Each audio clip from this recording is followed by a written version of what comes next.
Okay, this is back again from the Broken Land, part 2 of 2. I want to just do a quick recap and then dive straight into the story. We currently don't have Brian. Brian may show up, not really sure yet. If so, we will catch Brian up. So, when we last saw the group, you were at the, what are we calling it? Oh, this is the Great Sapphire Bridge. And on the Great Sapphire Bridge, you encountered a group of ghost riverboat people who had died near that bridge some centuries earlier. And now their spectral realm is overwhelmed by all the dead people left over from the war with the Doomslord. And so they have cornered you all into trying to help them. Now, fortunately, because of help from Nicholas's character, who is Bosco. Let me grab that link, by the way, in case we need it. Because of Bosco engaging in some storytelling with these pirates, or these ghosts, you were all able to sort of like have a moment to like figure out what to do, basically, right? Whether that is just to like sneak off or to actually help them or otherwise. And just to put a little bit of extra pressure on the situation, we also, I also told you how the color was starting to bleed away from the environment. It's sort of getting ready to cross the bridge. We see the trees going, gray, which is a hint of the Doomslord's hunters on your trail. And so there may not be a lot of time here to make a decision about what to do.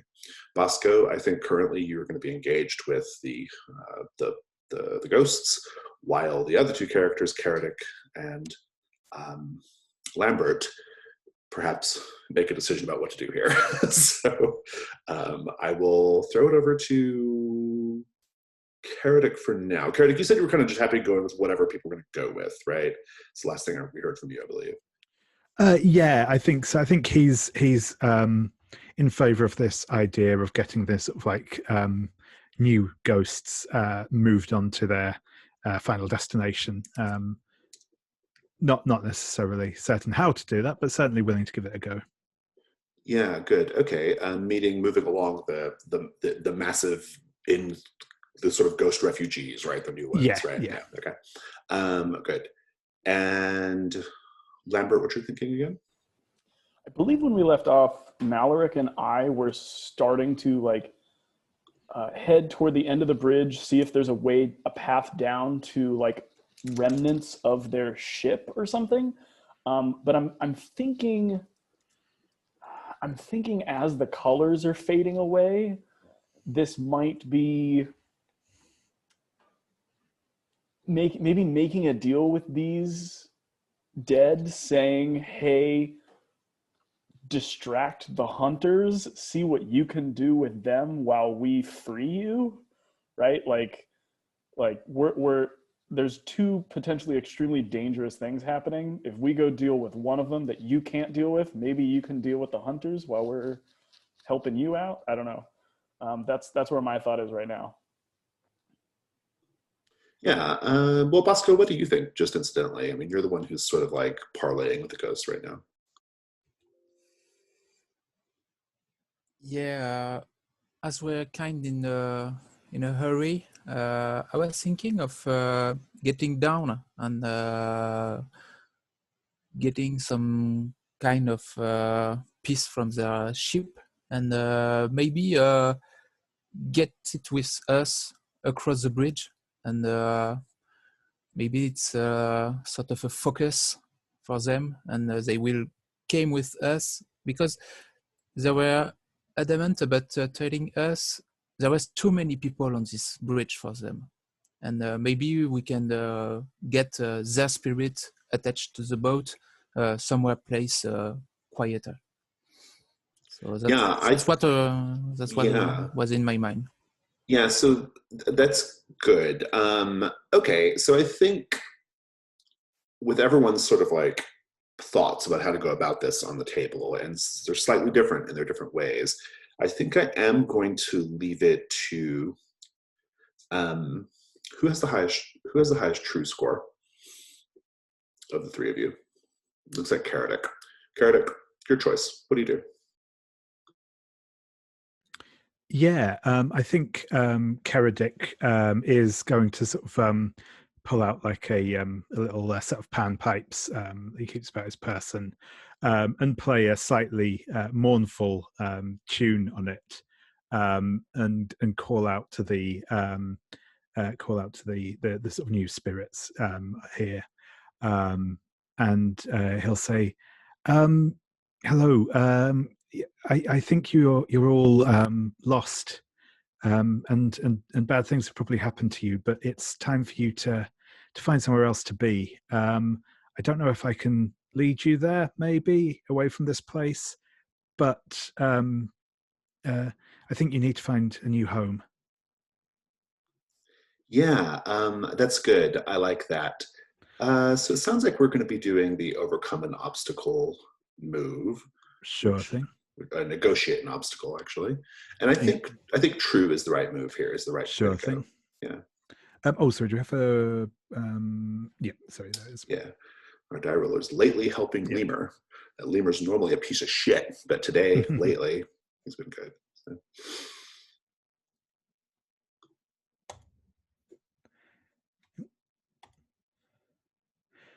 That is a 7.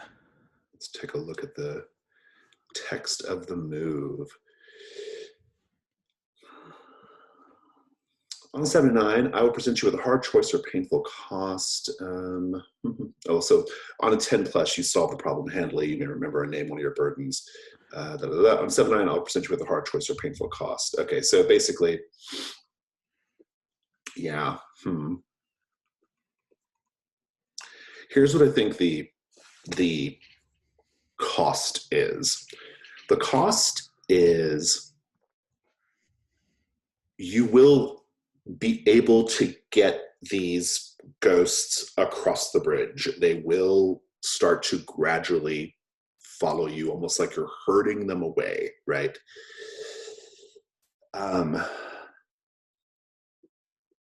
Unfortunately, I think the cost is that one of your companions will be sort of not left behind, but will be taking up the rear and have to face off against the hunters before you can just quite get it all sorted out. I'm going to leave it up to you, though, Karadek, who it is, Bosco or Lambert.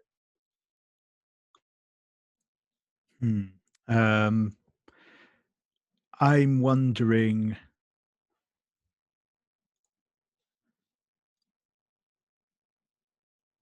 I think maybe Lambert, if that's okay with you, because I think that's Lambert's definitely seemed the most adroit and skilled of us so far. So I think it would make sense if they were the one bringing up the rear. Very well. So give me the scene up until that point. What does it look like? Yeah, so I think as he calls out to the newer spirits, which I don't know. I think we've only partially seen up until this point. But I think they become a bit more solid, a bit more visible around us, but kind of less distinct, I think, than the river ghosts, who all look quite, human. I think these are a bit more that kind of formless, sort of spectral shapes, more so.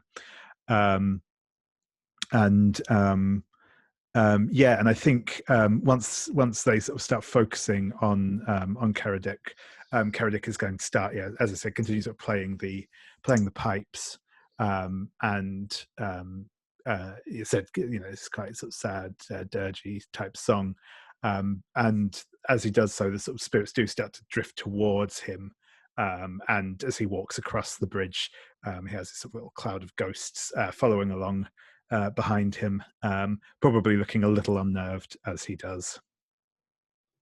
Yeah, Brian's here. Let me just catch you up real briefly where we're at. So basically, Karadek pulled out a pan flute and gave a little speech to the sort of like the new ghosts in the area, and is basically trying to like play a music and herd them, pull them along the bridge, away from the bridge, so that the so that the original ghosts can have their home back. And so that's kind of what's going on. But it was a mixed result on the roll, and we said that one of his companions was going to be taking up the rear and have to face the hunters, who are kind of right on your tail. Now, I left it up between Lambert and Bosco because that's who was here. But conveniently, you're here now, Maloric. So, Karadik, if you want to throw it to Maloric, you also have that option at your choice. Sure, not to drop Brian in at the deep end, but I'm quite interested to see Maloric deal with the hunters as they have that sort of connection to the darkness. Yeah, good. So as you're doing this good act, getting these ghosts slowly herding them across the way. I do want to check in before we have that moment with Maloric. I'm going to check in with Bosco and Lambert and ask you, how does Karadic's song that he's playing, or the melody that he's playing, how does that remind you of home?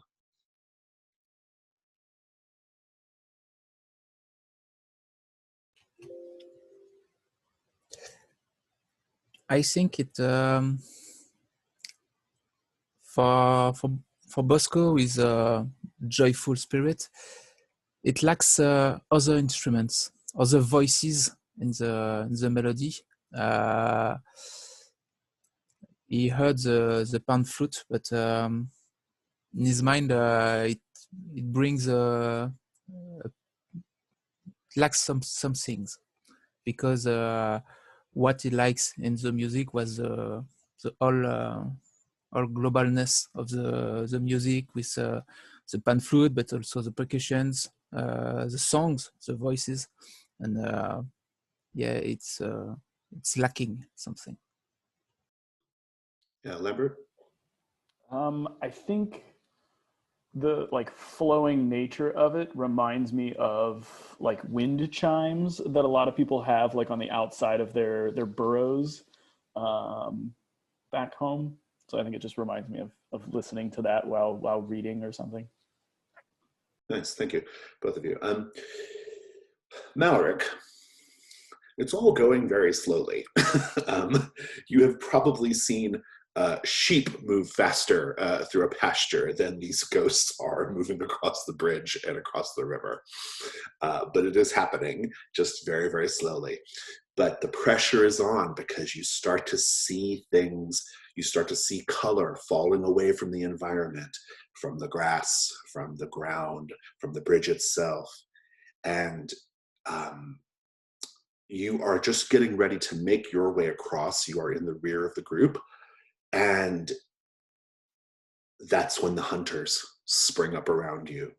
The hunters are tall and spindly, very, very stretched out, kind of like Slender Man, right? They're like 9 feet tall, very wiry. They just look sort of inky black, not too much detail, except their chest is this swirling vortex of color, because they sort of suck the color into their chests and then extinguish it. So it's like swirling, and then it just goes out, right? They're literally destroying the color. And there's several around you, and maybe you're calling out to your companions. Maybe they can't hear over the music. Maybe they can't hear or even see because of the sudden rush of ghosts over the bridge. But you're kind of stuck, and I think you're going to have to make a desperate stand against the hunters. So first, tell me how you are overmatched and overawed, unless it's, if you have anything to add to what I've just said, I suppose. Yeah, I mean, wow, yeah. What more can I add? I'll add that the brand that I have. Where is it? I think it's on my cheek. Yes.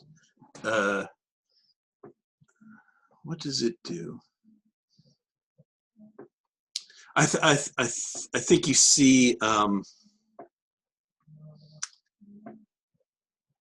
maybe the color around me a little bit gets kind of not nearly as strong as them, but you see it kind of getting drawn into that brand on my cheek as well. Nice, I like it. It's good. And now you have to tell a story of doom, or else tell us how you fall prey to the hunters. So the stories of doom, there are only 2 that are currently available. Either how you narrowly escaped thanks to a gift you received along the way, or how the hunters capture you and twist you to their purposes.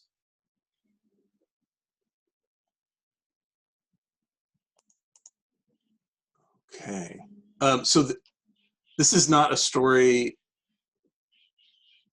from the past. This is what's happening right now? Yes. Yeah. The stories of the Okay. doom are right now. Yeah.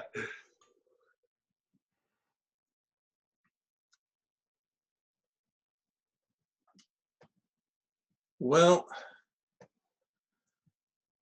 I feel like being captured and twisted to their purposes has happened. He's had that story. So let's go with the other one. Maybe it is the scar. Maybe they think I still am a loyal servant due to it. And good. I'm able to, I think it's just as they approach, I just like step out and like kneel and point down the river and say they have a boat, a raft. They've gone down the river. Good. I like that. And I think they like reach out their long spindly fingers and they sort of caress your scar and they say, "Very good, little one. Keep close to them. The Doomslord may require you yet." And they send you on your way. And then they go in the direction that you tell them, down the river. Eventually, you'll be able to reunite with the group. The ghosts, the little pirate ghosts, there's the seafaring ghosts, they wish to thank you for your efforts. And they give you, Carrot can be the one holding it, but they give it to all of you. Anybody can access it. They give you, I think they give you I think they basically give you like a piece of their ship. It's like a plank of wood from their ship. It's essentially like, it's a memento of them, but you also get the sense that it probably has some of their power. Maybe it's a connection to them. Maybe it's a token that you can use in the spectral realm. Who knows? But you can make whatever you wish of it. But just make a note of that. Carrot somewhere, Carrot. And I think here, I am not going to let you do the meal move just yet. I think these ghost-haunted lands, these newly ghost-haunted lands, you probably still need to leave, right, and get out of there. So who wants to do the next charter course roll to sort of get you all to the next place?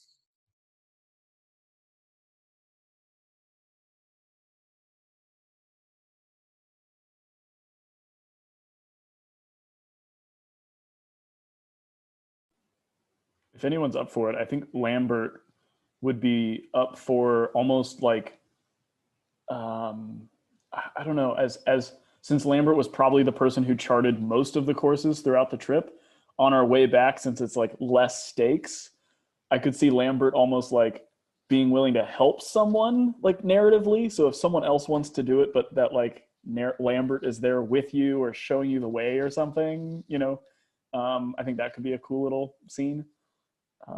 Especially since you have to tell a story, so Lambert would be there to listen to it. But yeah, if that sounds like something interesting, I might try to get it, and with some help will be good because I'm a -1 on kin, and maybe while I will living with the ghosts. I'm still speaking with the chief of the boat people, and maybe he give me a hint for the next step of a trip. Yeah, I like that. I like that. And in fact, I think between the way Lambert's described it and the help that you'll get from the captain, because he's certainly happy to help you with that, I think I'll let you roll at advantage. So even though you're rolling at -1, I'll let you take your roll at advantage. But for now, to start, tell us the story of the journey. And I'll remind you that the list is on that. There's a tab for stories on the character keeper. Yes, I'm a paper guy. I've got my list. I printed the game too.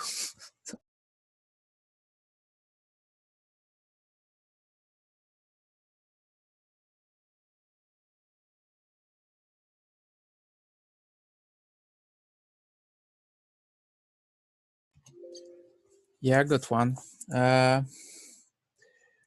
I'm going with a seasonal festivity you missed at home while out on this journey. And well, the ghost tell me to follow. Do we have a hint of where we're going next? Or Yes, you're going to the sort of like, you're cutting across to the frozen north. You're kind of going to the colder northerly part of the world. okay, so it tells me how some paths can be taken, maybe along some now frozen river that he once sailed. And I listened to Lambert with helping me with maybe some maps he consulted before for the trip. And I'm with Lambert talking about how this sort of mix up we got on the bridge remind me of the passing of winter with a big feast on the set on the bridge, whereas at home when the river is still frozen and where all people are gathering to witness the first time the ice breaks on this river. And we have meals, we have booze, we have a great party on that bridge. This mixing and knowing we're going to the big north, it reminds me that story, that big party that I miss. I love it. Thank you. Go ahead and roll with advantage plus keen. So you'll just roll 3 dice and take the 2 highest.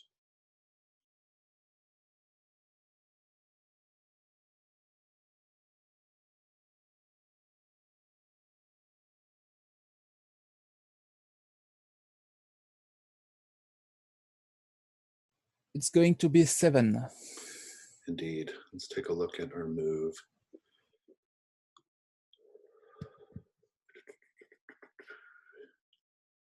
On a 7 to 9, an unexpected obstacle rears its head. How is this land different than you remember? We'll talk about the obstacle in a minute, but let me tell you where we're at. You are entering the frozen maw of the earth. It is essentially a big frozen ice valley, and it was relatively untouched by the war, which is a great reason to take this path. And so this is the route you're going. I would like to know, since you've been here last, Bosco, how has this place changed? Or maybe it hasn't changed, I don't know, but what you're thinking on it right now. Yes, it has changed. The last time we went was still cold, frozen, but it was a peaceful cold. And right now, as we're going, facing that valley, heavy winds are going through our faces. And we didn't get this when we crossed it the first time. And here's your obstacle. You reach a gap that has to be crossed, and it's a rope bridge. But unfortunately, the wind is so heavy that it has actually blown some of the slats away. And so there are great big gaps in the rope bridge. And negotiating this, especially for smaller people who don't have big strides, could be tricky. And so I guess my question is, who wants to take a crack at a plan on getting everyone across this gap-strewn rope bridge?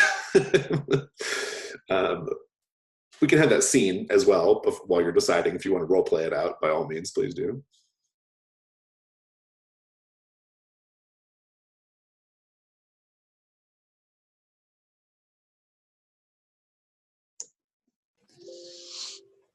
Yeah, I'm looking at the bridge, and I turn to my companion and says, well, guys, I think I prefer the bridge with ghosts.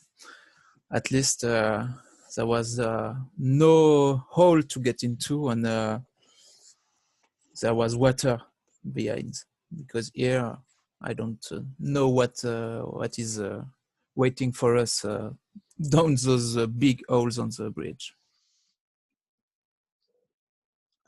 I have a thought. If we, as we cross, take some of the slats from behind us and fill the gaps, it will make it harder for any others who need to cross later. But no one else will be crossing.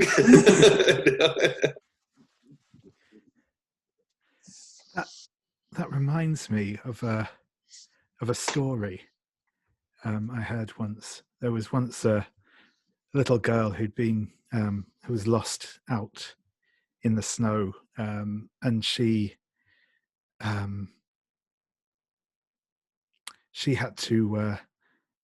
took shelter one night in a little old rundown cottage in the out in the snowy wastes. But that in the morning she discovered that it was the house of a witch, and she had to run out, and when she was doing that, she had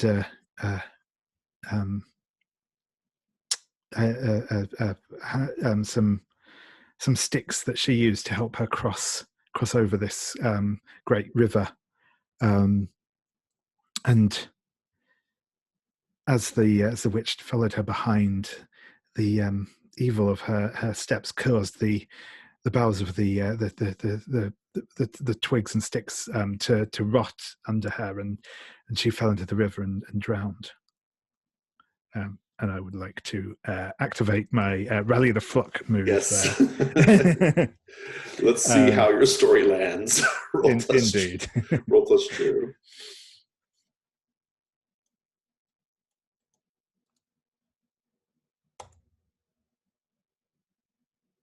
That is that's an 8. So not a failure, which is good. I think that, so on a hit, everyone listening can clear a named burden, right, and the first companion to take heart and sally forth rolls with advantage. Yeah.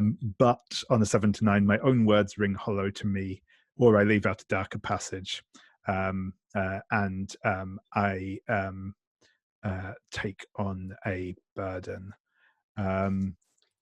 So yeah, I will add another burden to my list. And everyone else can clear one, right? Yep, that's right. Nice. As you're clearing it, just tell me, like, I don't know, what about the story is causing you to feel okay about one of your burdens?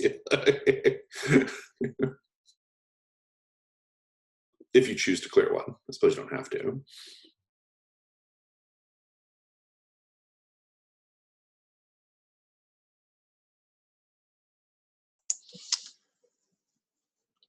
Well, my only named burden is cowardice.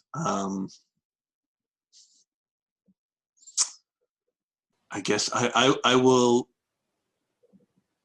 step up to be the first to test my weight on each plank. Does the story tell you it's better to try and fail than not try at all? Maybe, I guess. I mean, I think Maloric just wants it. If one of us goes crashing through one of these planks, he's determined that it'll be him. Yeah, so you're feeling more brave. That makes sense to me. And maybe you're even the one who takes the first step, right, to try to get this done. Bosco or Lambert, are you clearing burdens? No, I'm passing on that because I don't see how I can put my burden to clear it in this scene. Yeah. Malorix definitely makes the most sense in terms of applicability. What do you think, Lambert? Yeah, mine is like, I think, forgiving myself for leaving Theo. So unless literally Lambert just hears a story about a kid and Lambert's like, oh, I could have kids. That's okay. If I go home and tell Theo that I'm ready to have kids, maybe that'll be a forgiveness thing. I don't know. I don't know. Bit of a stretch, maybe. I'll go with a no. It's your choice, obviously, but yeah, I think I'll go with a no. But I think Lambert's very excited. I think having seen Maloric like turn back to the hunters and like basically have a conversation with them, and they turned away. I'm like, what's going on here, Maloric? So the fact that Maleric's like, I'll go is I think Lambert's pretty excited to see if, I don't know, Maleric's like proving himself again for Lambert. Well, Maloric, I mean, if you get an advantage if you try to be the one to overcome the obstacle. So because of the story, and you're also you've cleared your cowardice burden. So are you going with the plan of like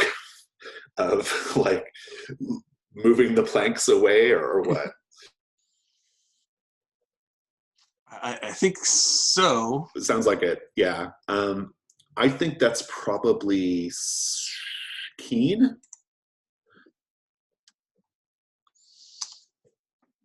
All right. Oh wait, but I have advantage. So I need to roll 3. Yeah, so roll 3 and take the 2 highest. Okay. It's a 9. I keep seeing the same dice. Oh, here we go. Okay. Awesome. So let's take a look. 7 and 9. I'll present you with a hard choice or painful cost. I think I'm going to present you with a hard choice.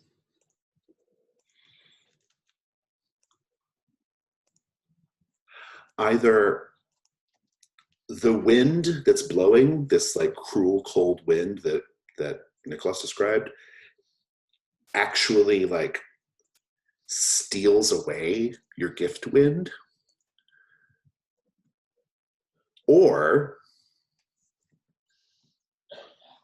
a companion of your choice gets put in a bit of a bind in the middle of the crossing.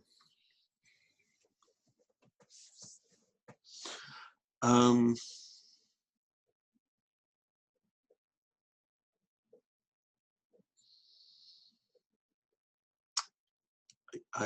will lose my cooling breeze that I can't leave behind. Give me the scene. With that in mind, give me the scene. What does this look like as you get everybody safely across?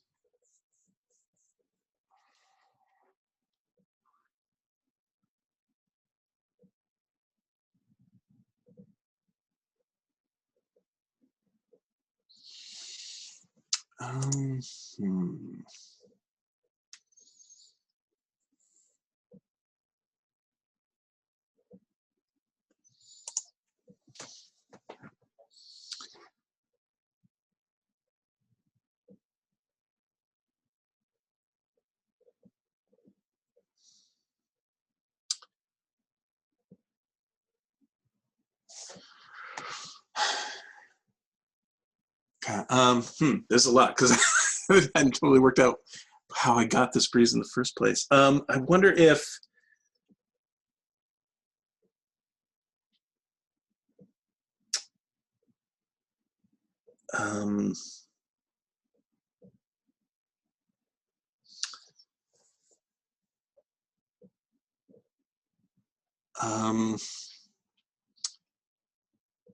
yeah, I think this cooling breeze. I mean, maybe the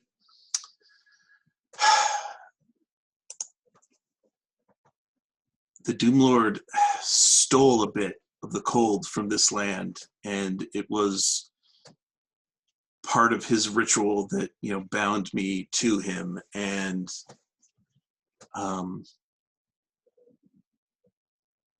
the land's taking it back. I imagine the scar now like is just painfully hot without this,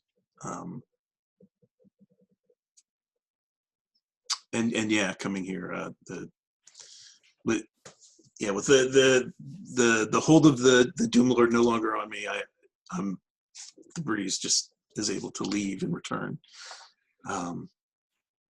Yeah, it's interesting. It's almost like you're like it's going back home in a way, which I think is super interesting. But the downside is that the scar now burns. Like, that's pretty interesting. How does the trek across the bridge go? Is there any? Is it fairly smooth, or there's some complications along the way? There's got to be some dramatic moments where trying to slide in the slat that we've removed, and yeah, and the other tumbling down. Yeah, I'd be curious to hear from the other players too, like Karadec, Lambert, Bosco. Like, any thoughts on how it's kind of a complicated crossing? Like, what happens to you specifically?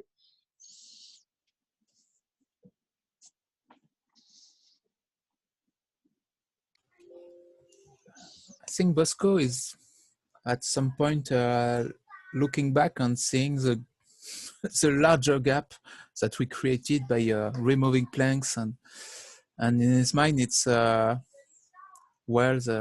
there's no turning back on this, and I hope it's my choice. I led the path to this land, and I hope I make the right choice, because we're not coming back by this road. Yeah, like you could, like if this is a mistake, you might be stuck, right? Yeah. That's interesting. I think the difficult part for Lambert, or that it focuses on, is I think parts of this bridge are almost like a puzzle, where it's like we pick up a long plank and then a short plank. Clearly we need a short and then a long here. And I think the part of it that's important for Lambert is, I think Lambert's struggling the entire time with being the person who's telling everyone where to go. It's no, we need this over here, and argumentative with everyone, and really struggling pulling back and allowing different people to lead, I guess. Yeah, that's great. Karadec, anything to add? Yeah, and I think Karadec is actually surprisingly okay with the heights and is quite sure-footed. But there is just one moment where they've been kind of jumping back and forwards across these planks as they're sort of making their way across, and just one of the planks, he kind of obviously lands on it in the wrong place, lands on a knot sort of thing, and the plank just splinters under his foot, but he's able to sort of swarm onto the next one. Nice. The winds are whipping up pretty strongly. It might put an early end to the day's journey. You can find maybe an icy cavern to take shelter in. A couple of things. One, I think we'll have a good little camp scene, so you can share a meal. We can do that. So be thinking about whether you want to be the person who does that role or not. And then also, a question to ask about this particular cave. A question for Caradoc. Caradoc, as the camp is being set up, as everyone is sort of like getting ready to tuck in, settle in, building a little fire, trying to ventilate it as best you can in the cave, you can tell something is trying to escape this place, either escape the cave or escape an icy entombment, or maybe even just escape this frozen maw of the earth. I'd like to know what it is that you think is trying to escape. Sure. I think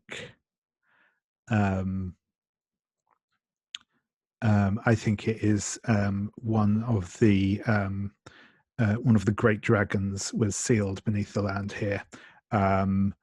They were frozen down here, and the ice is so cold that they're not able to melt their way out of it. And I think maybe just as we're settling into the cave, there's just puffs of steam sort of coming up from some of those little like fissures around the edge. Nice. That is 100% identical to a Winterfell conspiracy theory for Game of Thrones, where there's like a dragon beneath Winterfell, which is what causes the hot springs. Anyway, good. I'm going to give you all just some time to spend here in this moment. If you want to gaze in the distance in order to name some of your burdens, you can do that. Whenever you're ready to settle in for the meal, let me know. But we'll take a 5-minute break so you can think about your options, and we'll come back and do those things, okay? Okay, we're back. I'm going to start with Lambert. Lambert, what would you like to do? I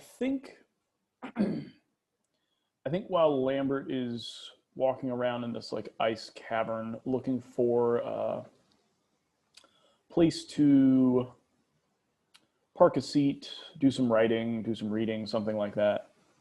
I think I'd like to do a gaze into the abyss. Or a gaze into the distance. That's quite a bit different. Although if there is a location somewhere in the world to gaze into an abyss, you have reached it. Now, by all means, describe something in the environment that you... what fragment of loveliness in the landscape has caught your eye? And then remember and name one of your burdens. How does your outward behavior shift? I think as like the sun is setting above us, it casts a very colorful light into a crack opening in the cavern above like where I'm sitting, and I don't know, I'm picturing like a lot of like glacial glass and like blues, and so I think it's casting like really interesting light. And I think to go along with like the dragon story, I think wherever I'm gazing, I'm caught by the light, but then I'm like hearing noises, probably like the steam pushing up through things, but I'm hearing like groanings. And then I think whether it's actual, like I think I see movement moving through this, like the glass around me. And I don't know, just hearing stories of these dragons that are supposedly buried deep underneath this land. It reminds me of like, I think it reminds me of Malaric, and it reminds me of like, no matter what, I think from Lambert's perspective, like no matter what, there's always going to be this like tainted part, this beast, this inner beast inside of Malaric. And I'm thinking the burden is something along the lines of, I'm twisting between two. Either Lambert like is desperately wanting to give Maloric like 100% of his trust, because I still don't think that happens. And since we're all going back home to like go back to our hometown, I have to trust Maloric, because Maloric's going to be like living amongst all of our friends and family potentially. So I don't know. I'm torn between either Lambert's burden being finally trusting Maloric to actually come home with us, or I don't know, like forgiving him. I don't know if I've ever like forgiven him for being a traitor. So maybe that's what it is. Yeah, like, I think so. Like, can I forgive Maloric? In quotes. That'd be a great way of editorializing it, I think. Okay, so I'll put that down. How does your outward behavior towards Maloric change because of this? I think until we get a moment together, I think it's constantly me trying to like awkwardly, almost like a middle school student trying to find the right time to ask someone to like homecoming. You know, it's like I'm constantly trying to find the right moment to approach Maloric and like have some sort of private discussion. But I think I'm constantly like chickening out, at least where I have been so far. Yeah, that's good. Bosco, what about you? What do you do during this downtime? I'm also going to gaze into the distance.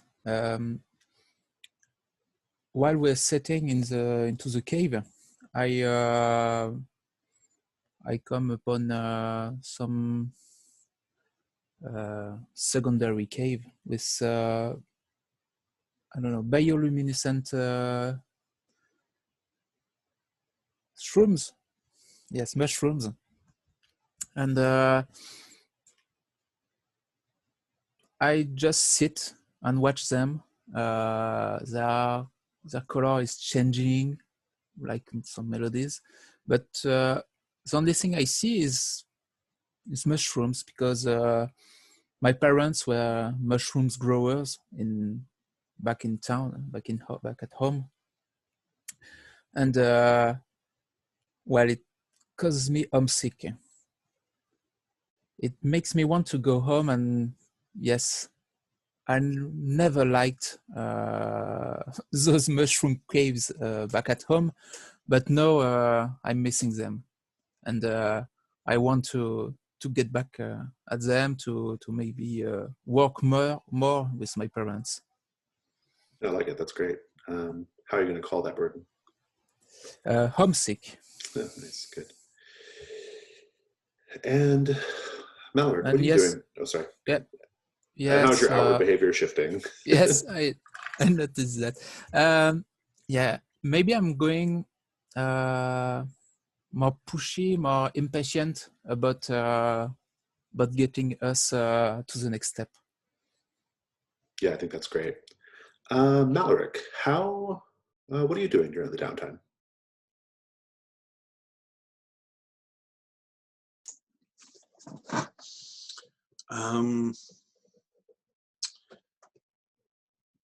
I think the cool breeze kind of returns to, when it was first freed, it wanted to get as far away from me as possible, but now that it's had a little bit of time, it briefly comes back. I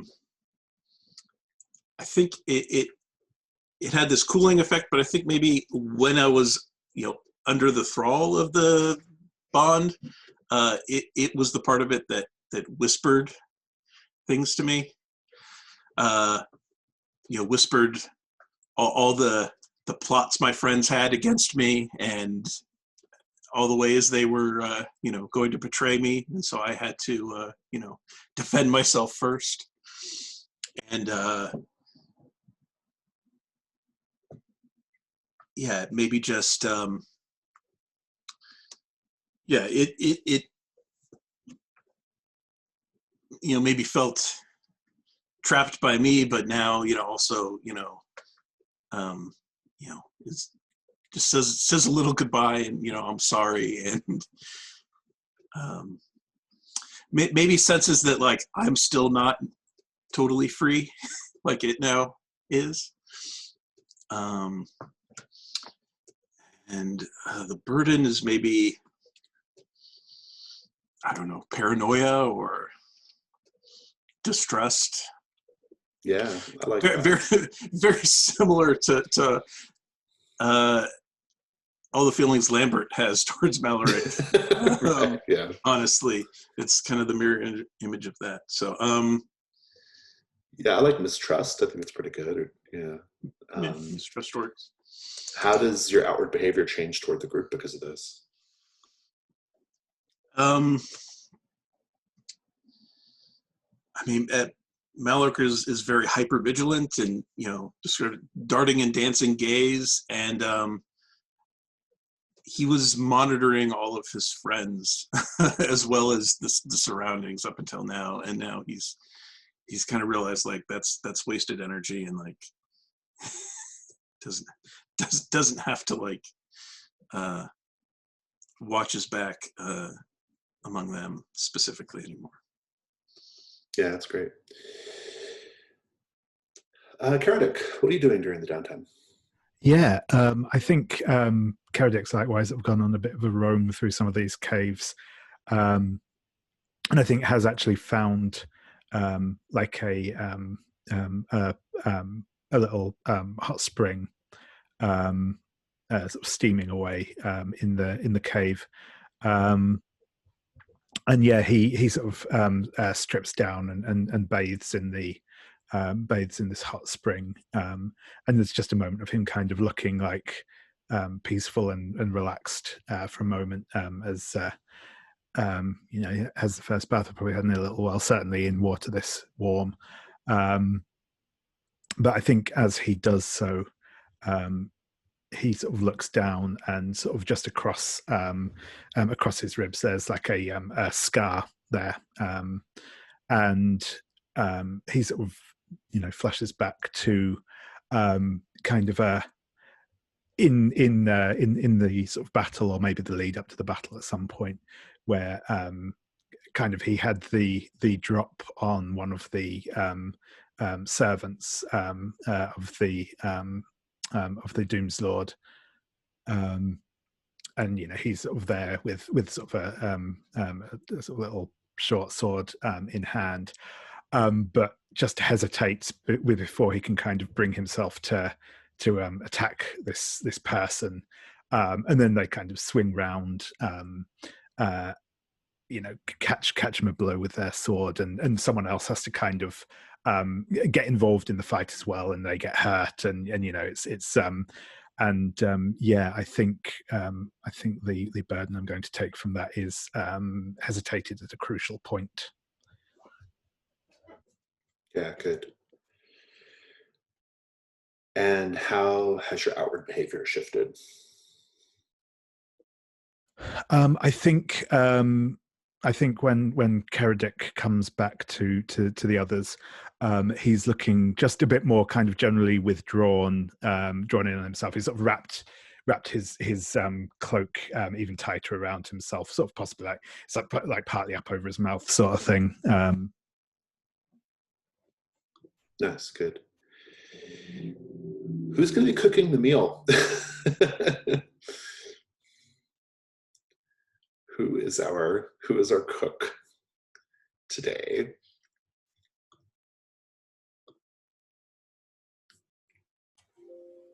That's okay. I would like to cook. Maybe some mushrooms I got in the cave. Good. So you have to tell us, describe how you're trying to enliven the rations, and then roll plus true. I'm going to take those mushrooms and try some home recipe. Maybe by boiling some of them, by getting some not fry, but just on some plate or some hot rock. And I speak a lot when I'm cooking, when I'm giving the plates, and kind of like in an inn back at home when there's a lot of noise, a lot of people talking, and it's my way of getting maybe stop the not the drama, but hey, all be joyful.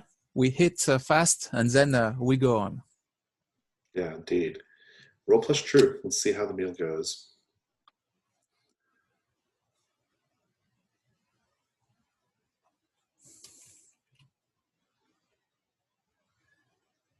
So it's a 9.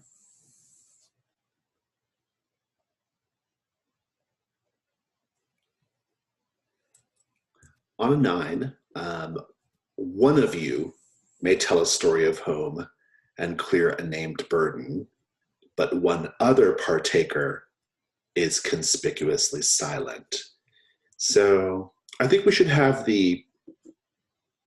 have the scene for a little bit, and then essentially the first person to kind of pipe up and say, I'd like to go ahead and tell the story of home, then do it. And we'll kind of figure out who's the conspicuously silent one, I suppose, unless somebody wants to claim to be the conspicuously silent one. But let's just have that scene. Let's see how it goes. Everyone's sitting around eating this mushroom dish. There's a fire, but there's still a chill in the air because you're in an ice cave. But there are the little like steam vents, so it's maybe not so uncomfortable. Yeah, so let's just have that scene. I think I'm partaking and like wrapped up and like Bosco, your parents did something with mushrooms back home, right? Are they still, or I guess were they before we left? Still working with mushrooms? Don't know if they're still working with mushrooms, but yeah, it's something I learned from them. And hey, take some more. Hey, Malaric, try this. Yeah, thanks. Your parents taught you well. It's clear that they used to work with mushrooms because this is. But I was not good. kind of used to it. I just repeat something I see them do, and well, those mushrooms they are glowing in the dark, and I don't even know if they are the same taste about those at home. You know, they are all dull and gray, and I remember not touching the reds. There are only blue, green, yellow here. There are no reds, so don't worry about them. Well, good. I'll let your mother know that you did well when we get back, for sure. Thank you. And I think Keradik is he is eating, but he is also kind of just like like lifting up a spoon of the soup every now and then, just pouring it back into the thing. And I don't think I've ever had a soup that glowed before.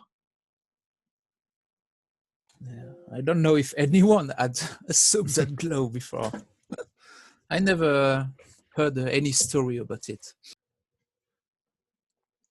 But yeah, I think he will take a take a mouthful and say, but it's very tasty though. Thank you, Bosco. Yeah, it's good. Sounds like Malaric might be our conspicuously silent one. What does the move require us to do here? What's troubling them? Well, I think we already know what's troubling you, Malaric, but if you have anything to add.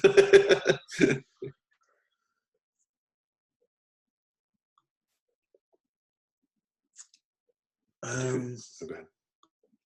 Yeah, I think Malaric has been distracted by the danger of the journey, and this may be the first moment of him like realizing like, oh, we're gonna be home and like everyone's gonna know like what I did. Yeah, Definitely. Keep the scene going. We wish. If somebody wants to tell that story, please do.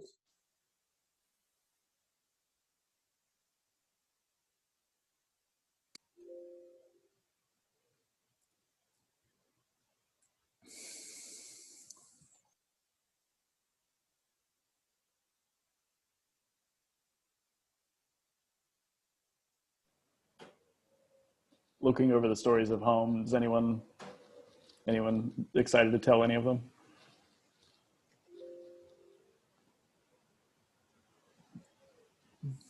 Might have something about the story of mushrooms and about if that's okay with everyone. And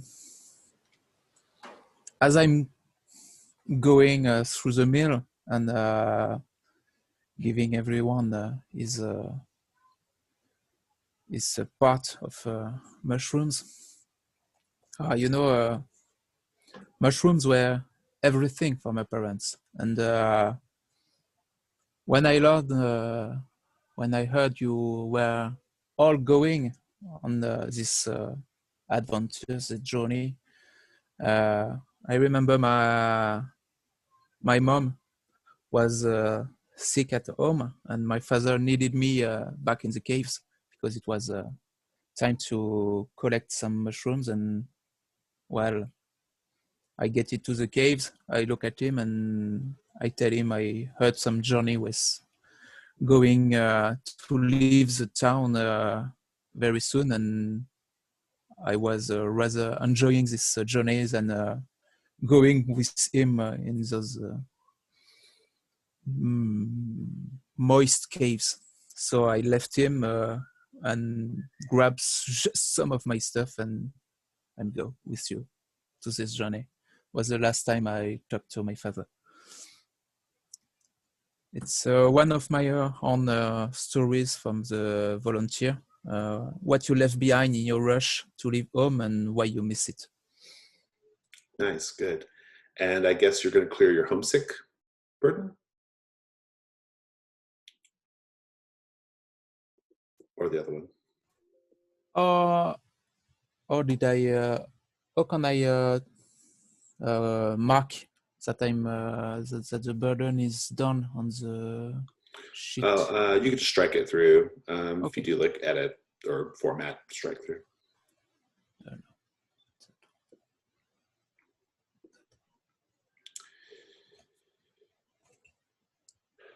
I think the rest of the evening goes by relatively uneventfully. And the next day, the wind has died down quite a bit. It is, you can set out now, get out of the frozen maw of the earth. Who would like to do the chart a course to the next part of the path, the next part of the journey?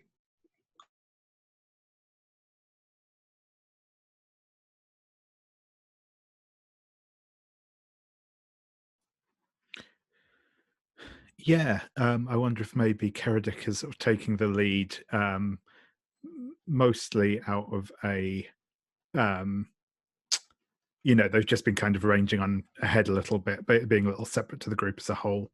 But yeah, kind of doing the kind of scouting and pathfinding as they go. Yeah, I love that. That sounds wonderful to me. Tell a story of the journey. Yeah, I think as Keradik sort of leading ahead, he's kind of absent-mindedly whistling as he goes, and he remembers back to a time where they had to go through a forest that was protected by dryads, and he managed to persuade the sort of the sort of dryad duchess of the area to let them through by singing a song of sort of the about sort of a folk song about the forest and the dryads within. Though he did quite conspicuously leave out one of the verses which got in, which we kind of get the second flashback and a flashback of him being taught it by sort of an older shepherd, and it gets into a whole lot of tree-based innuendo, and he thought that was best left outside the particular retelling. Fair enough. Which story was that? Oh, the service you paid for the song from home and the verse you omitted. Yeah, that's good. Go ahead and roll plus Keen.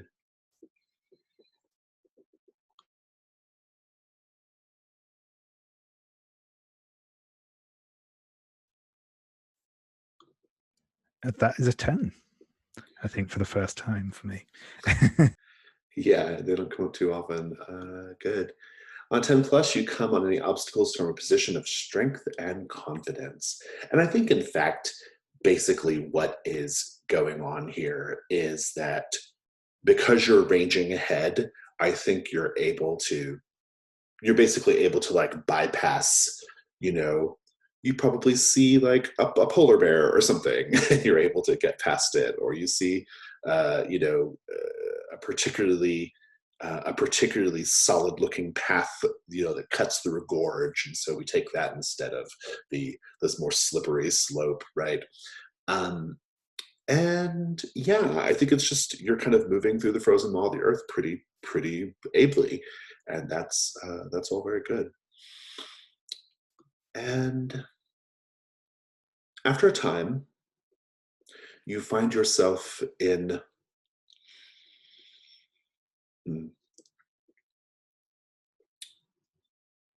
one of the last places you'll have to cross through before you get home. The Torchlit Swamplands. And here we have the environment, the temperature gradually changes to be quite muggy and hot and sticky. You can probably smell the swamplands before you even see them. This sort of like sulfuric smell, the rot smell. And before you know it, you are wading through the swamp, and you see the little fires that give the swamplands, the Torchlit Swamplands, their names. These fires burn of their own accord, and they appear to have no source of fuel, but they just burn throughout, casting lots of shadows, over the area. I would like to ask Lambert, what stories have you heard about these fires? What are they? Why do they burn forever?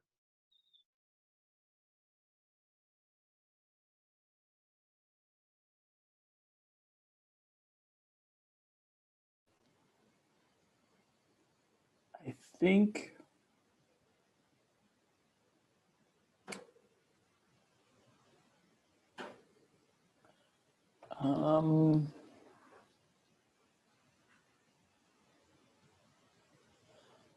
I think this land used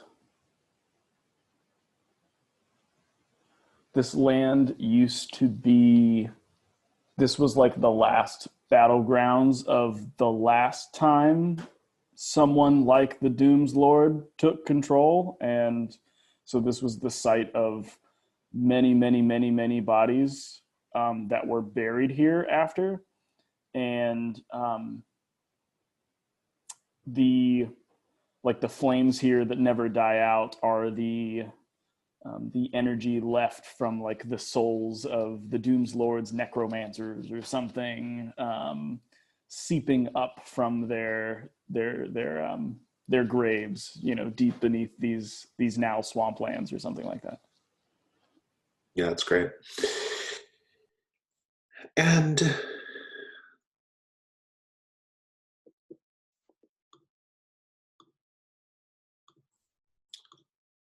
Malaric, the shadows that are being cast by the flames it's, even though it's the middle of the day, it's a very dark, relatively dark part of the world because of the tree coverage overhead. It blocks out a lot of the sun. But you do have these little flames that are casting shadows everywhere. Tell me how the shadows are changing the faces of your companions.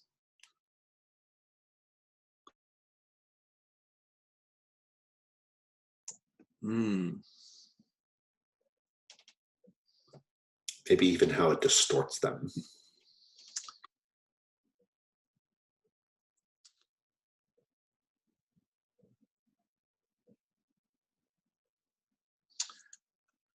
I think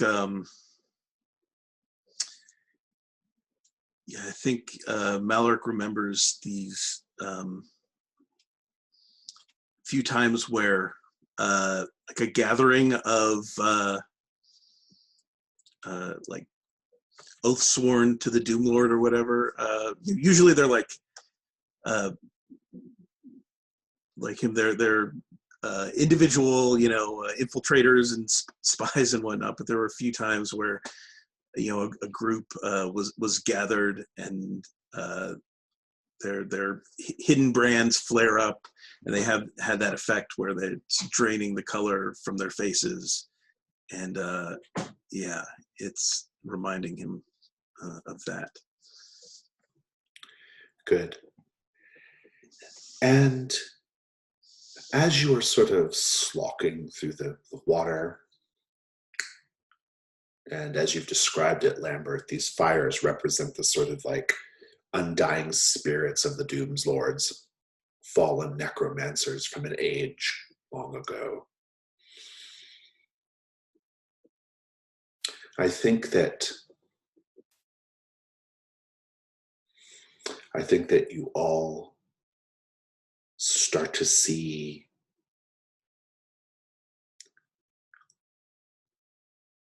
the fires as you pass through the land. The fires are starting to change color. They're starting to have that same swirling color effect that the hunters have whenever they're draining the color out of the place. But here it's different. It's not just the color that's drained, although it could be that. It's also the life that's drained. And you'll notice it. Like, Bosco, what do you see in the environment that's like dying right before your eyes as these necromancer flames begin to flare up?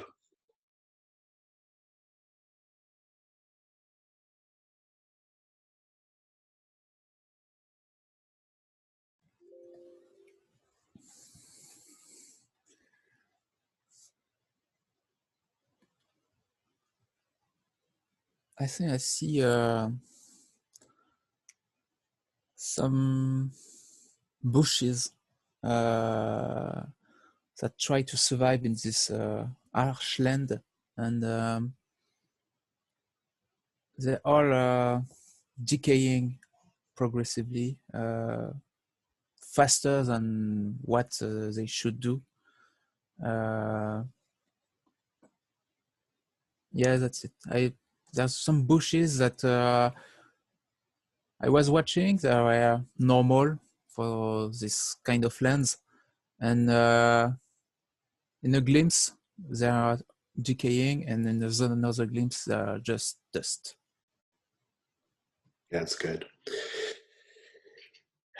And to all of your great shock, the fires begin to rise up from the water, from the ground, and they begin to swirl until they sort of come together in a sort of central place, and an ancient hunter appears. A hunter that is older than the other hunters, a hunter that is bound to this terrible Torchlit Swamplands. It has the same sort of spindly figure, but it's more horrible in some way. What way is that, Karadek? Yeah, I think that it's like, it looks like there's kind of a sort of vegetal sort of look to its body. Its body looks sort of rotted, and for all that it's still spindly, kind of that kind of bloating of the flesh, not like actually larger, but just that kind of very, you know, decayed looking, and sort of like again almost like that sort of fungusy look, like a swamp thing or something, right? Exactly, yeah. But it's also like, it's absolutely completely white isn't even quite the right word, but just like, again, just completely devoid of color. You know, it's that sort of, it itself looks completely bleached. And it says something in a language no one speaks anymore. It just says a sort of like,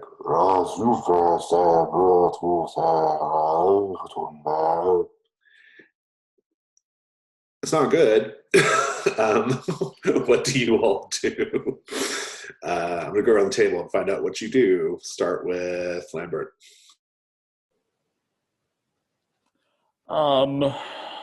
Gosh.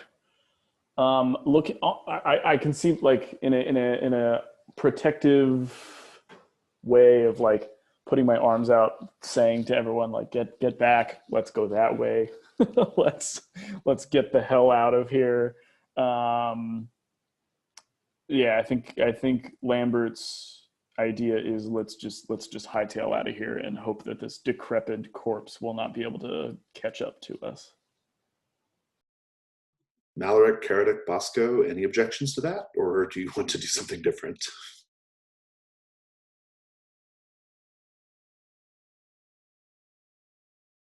Sounds like no objections. Yeah, I'm with Lambert Plant. We just have not go back. We have to go through to put distance with him, but with it. But we have to push through to our destination. So is that one vote for run back and one vote for go through, or maybe run back and circle around even, right? Yeah.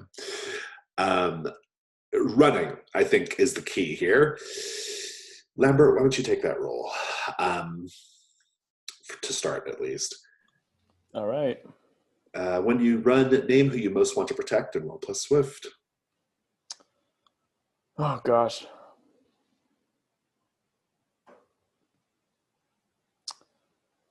I think I want to... Oh, this is harsh.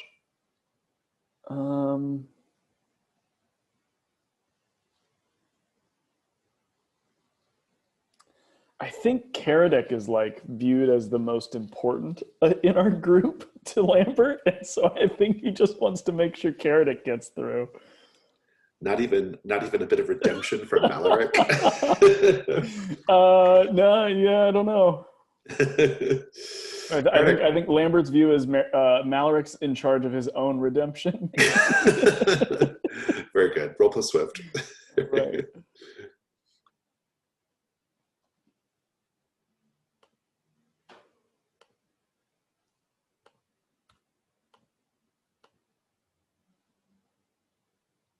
All right, that's an 11. On a 10 plus, you've taken everyone with you. Indeed, you have. Describe it. I think it's just a matter of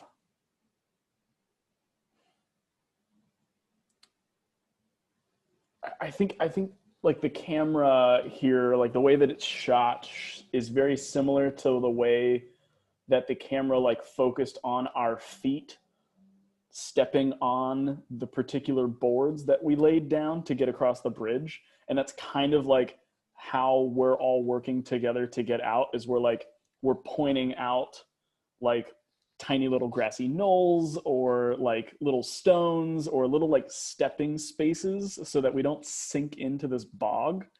And so it's just us like really working together and pointing out like, okay, there's a dry path here, there's a dry path here, and just we're able to cross more ground quicker. Yeah, I love it. Let's just have the scene where like you've managed to escape the ancient hunter. You have a moment to catch a breather. Let's just have that scene, and then we'll decide what we're going to do next.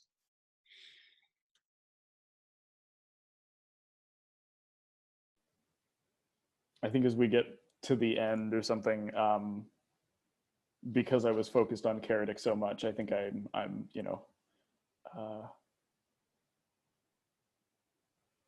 Karadik, that thing back there was absolutely terrifying. I'm so glad that it didn't catch you and catch us, and we were able to get out of that terrible space. We got nothing but home in front of us now, right? Yeah, it was horrible. I mean, none of the hunters are good, but that was something else. And I think he's kind of trying to catch his breath a bit. He's quite red faced and sweaty at the minute. He's still got his big cloak on over his clothes, and he's sort of panting a bit and says, "You did so well to get us out of there, though, Lambert. You're we'd be lost without you."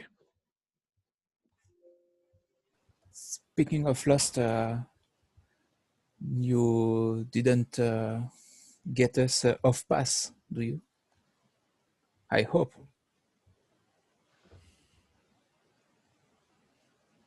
It's hard to tell in the swamp. Yeah, but we kind of were on the pass. We were going home, and then I wanted to go through. You told us it was better to run back, to secure, to you get us safe. It's great, but where are we? And do you know how to get us home now from this place rather than the first one? We made it through the swamp, or at least out of this thing's reach. So making it past everything that we have, I'm sure this will be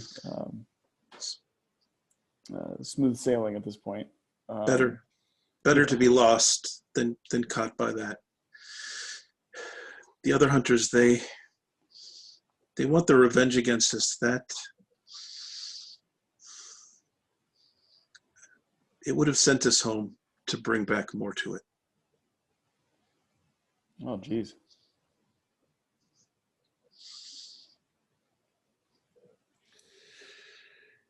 I mean, Bosco brings up a fairly good point, which is you are kind of lost in the swamp now.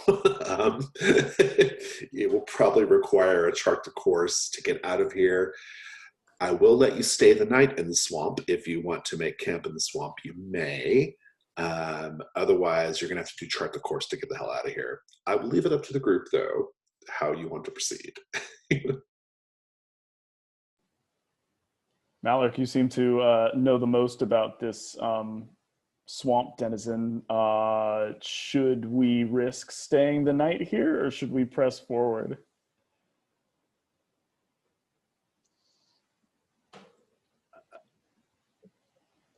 Away from it in any direction is, as I said, better to be lost.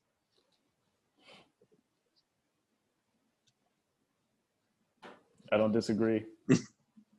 This place stinks. Yeah, I think we should go on and leave this thing behind. We may have get off of it once, but we may not try to push our luck too much. On our way, everyone should keep an eye out for any mushrooms, because Bosco made a mean stew last night, and I'd be totally fine with more of that tonight. in Yeah, D&D. it's moss. There are no much mushroom here. It's moss likely, and Great. swamp moss is not as tasty. Mallory, why don't you do chart the course? Get him out of there.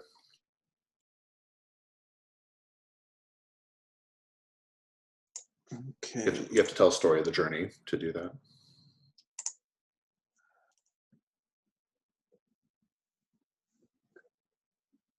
Story of the journey. Okay.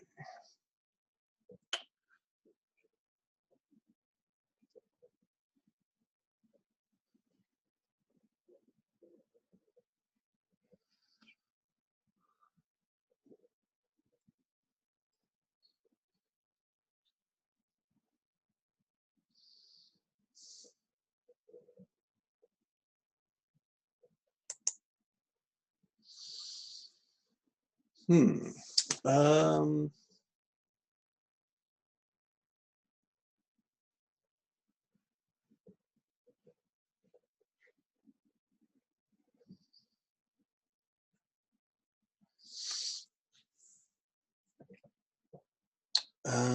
I think that Mallory doesn't see any mushrooms. So maybe not experienced in searching for those. But he does see,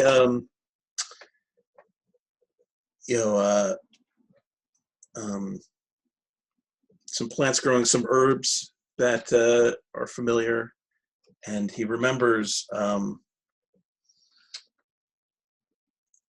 the from his rations pouch, that little bit of seeds and spices that he had, planting those in the broken land, that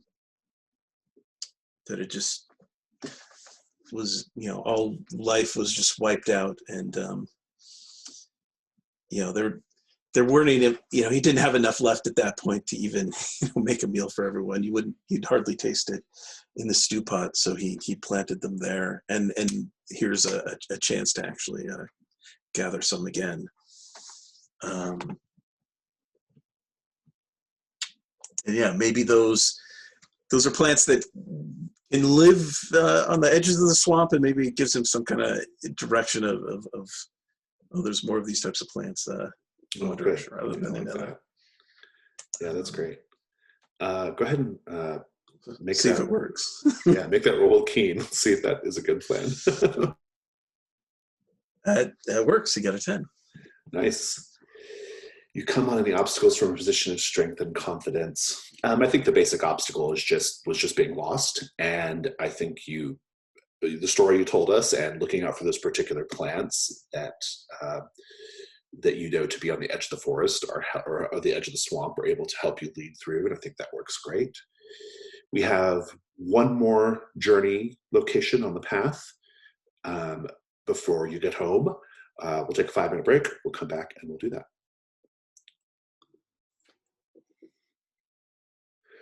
The last land that you need to navigate before you reach home is the Toadstool Forest.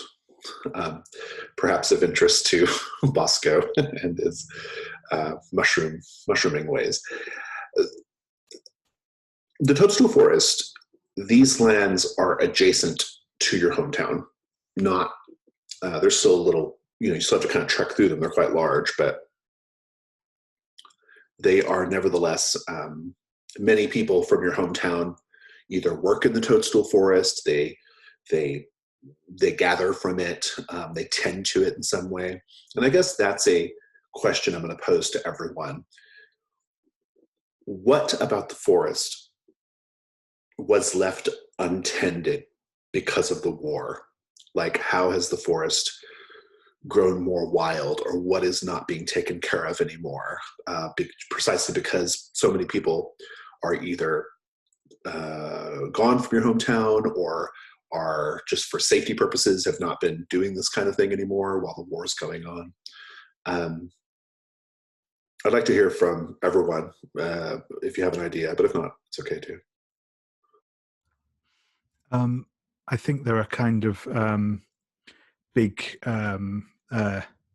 big beetles, like, probably the size of maybe say the size of sheep, that kind of live amongst the big mushrooms. And I think usually they're kind of herded and tended, and kept sort of away from the paths. But I think we maybe kind of have to,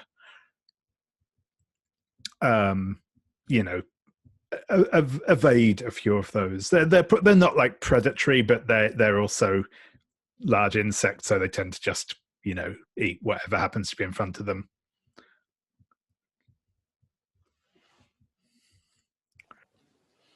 The one that I was thinking was maybe the color red is much more prevalent. I remember Bosco mentioned something about like the red mushrooms are the ones that you avoid. And so I think maybe those have sort of, especially like toward the outer edge that we're going through first, the forest is just a lot more red than normal. I think almost at first, like, I'm thinking, oh, is it this time of year? Like, is it fall? Like, what? But it's just, there's like way more of these inedible, poisonous mushrooms about.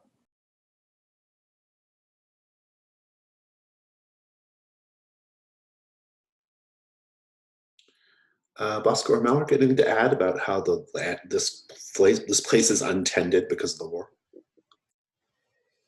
Yeah, it's more vivid. There are more animals in it because there are less hunters. Not the hunters who are back at coming from us, but lowercase h hunter. Yeah. There are less hunters in the area, so the wildlife is blooming, and there's more sounds, more with the beasts or all the little animals that are speaking to themselves. Yeah, it's great. I love it. Mallory, anything to add?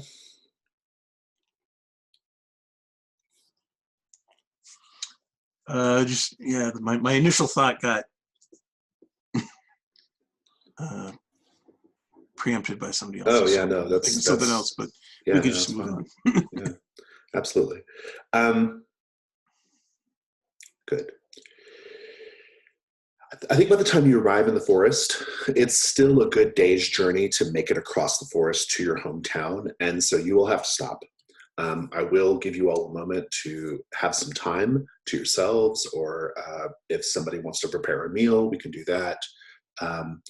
But in any case, let's just go around the table and find out what everyone wants to do, starting with Lambert.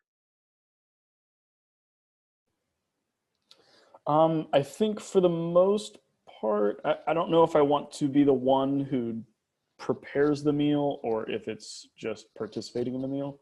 But as far as like gazing into the distance or anything like that, not necessarily important to me. Sounds good. Carrick, what would you like to do? Yeah, I think Keredic, when we're sort of bedding down for the evening, Keredic climbs up to the top of one of these big toadstools and sort of sits up there and watches these big beetles sort of crawling over some of the other toadstools around them. And I think he reminisces back to spending several nights and nights and nights in doing very similar out in the hills back home, sort of sat there alone with a little fire, watching the herds in the hills around the village, and I think he kind of lets out a sigh and looks down to sort of the others as they sit down there. So start preparing the camp down below, and I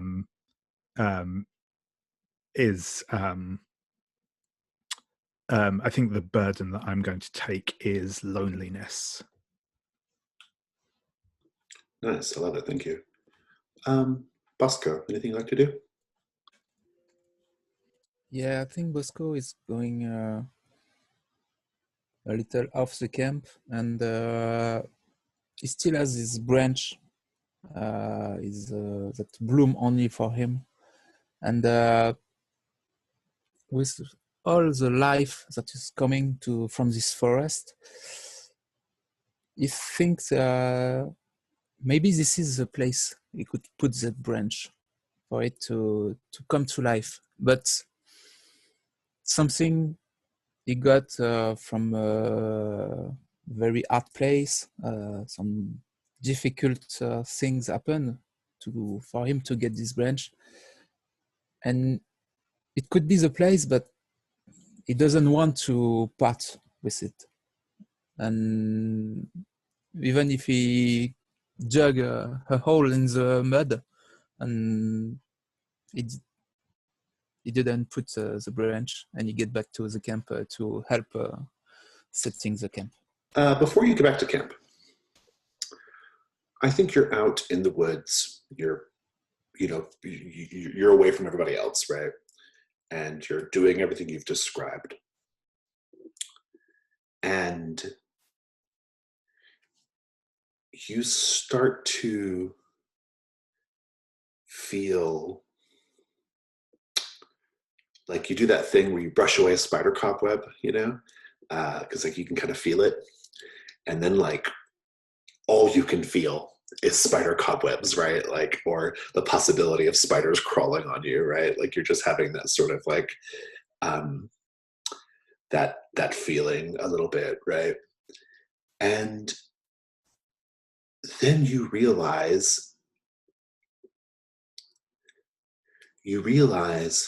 that the branch with the flowers begins to writhe in your hand, and what was like a beautiful white bloom changes to be the white diamond-shaped head of a serpent that you are now holding in your hand. And you look all around and realize that this whole part of the woods is just thick with spider webs. And the moon is laughing at you. It has a great big face and a big smile, and it's just like,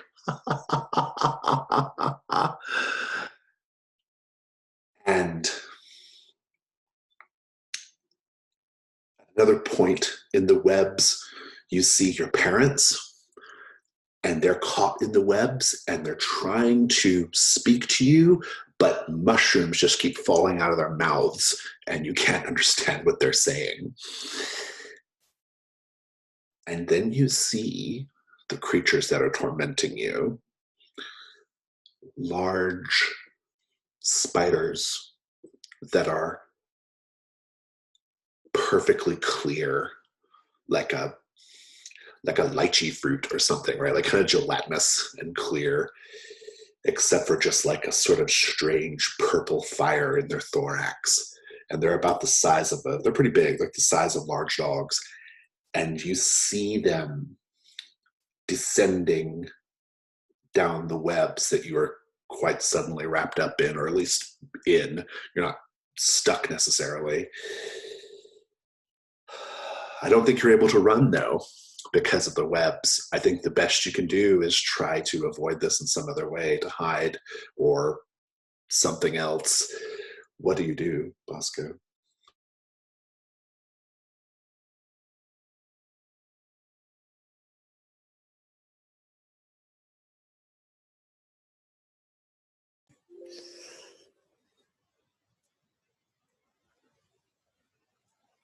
I think I get off the coat. It's one of the things that reminds me home. One of the things I took when I left, and of course I throw the wooden snake, and Yes, I left the cloak. Maybe it's taken in the webs, and I get crawl up, crawl down the coat, and I crawl to my parents to see what is going. But like we did back then in some of the war battles, war fields, to get unnoticed. But yes, I try to let my cloak, because I think maybe I don't know where this came from, but I think the spiders are blind. They only feel the thing, and on the ground level there will be no web. Yeah, I like That's that. what I think. So you are hiding then? Yes. Go ahead and roll hide. Let's take a look at that move. When you hide, roll plus keen.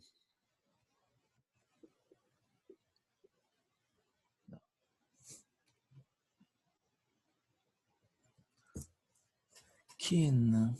So it's a 6. A 6.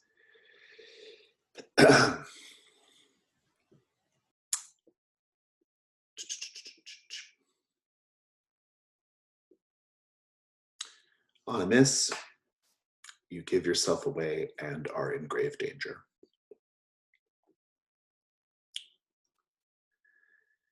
You are trying to stay underneath your army crawling to your parents underneath the canopy of webs. Your parents spill out the mushrooms from their mouths, and they say, "They're here," in unison. "The hunters are here." And you look back and you see that your way is blocked by the spiders. And the forest that you came from, the color is being drained rapidly from the scene. You just see black and white in the distance, unable to help your friends. They don't know it's coming.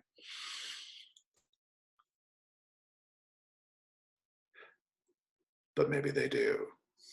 Lambert, I think you're the first to notice that the orange fire is suddenly glowing gray. What do you do? Who else is with me here at this fire? Good question. Karadik, it sounded like Karadik was a little further away, maybe not close to where you're at. We never checked in with Mallorik. Mallorik, where are you at? I could be there at the fire as well. Let's just say it's Lambert and Mallorik to make it interesting. Oh boy. Yeah, I think Karadik is probably like close horizontally, but much higher up vertically. Yeah. Essentially.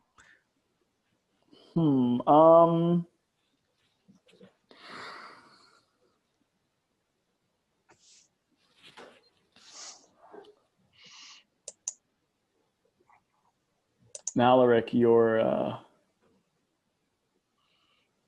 old superiors are back. I thought you led them a different direction.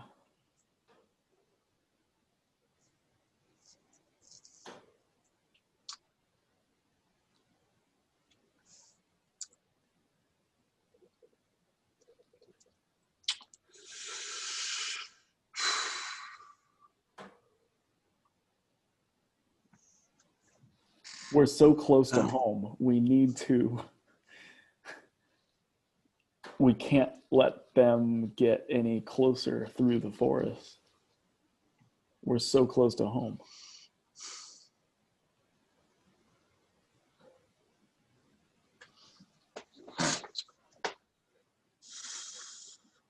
Let me interject. I think as you are perhaps sitting there in stunned silence, you will start to hear the voices of the hunters getting near.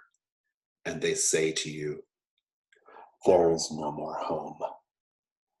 Home is a memory you will not get to revisit."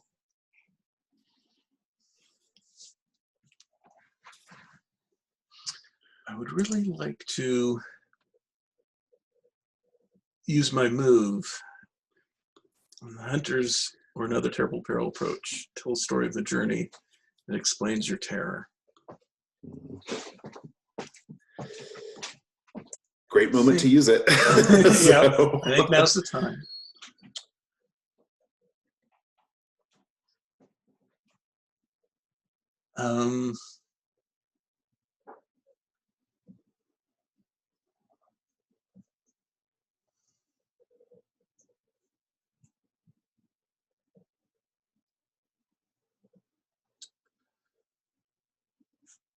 I think that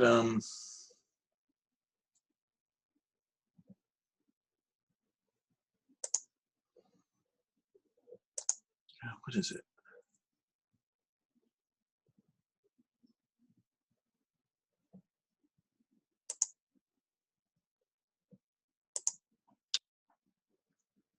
I think I don't know what Lambert is like armed with, but I think Malaric sees him,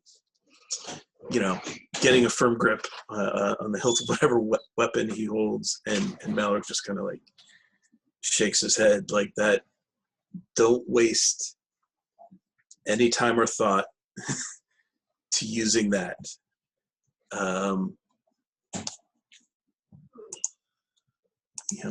However we're getting through this, that is not going to work. When I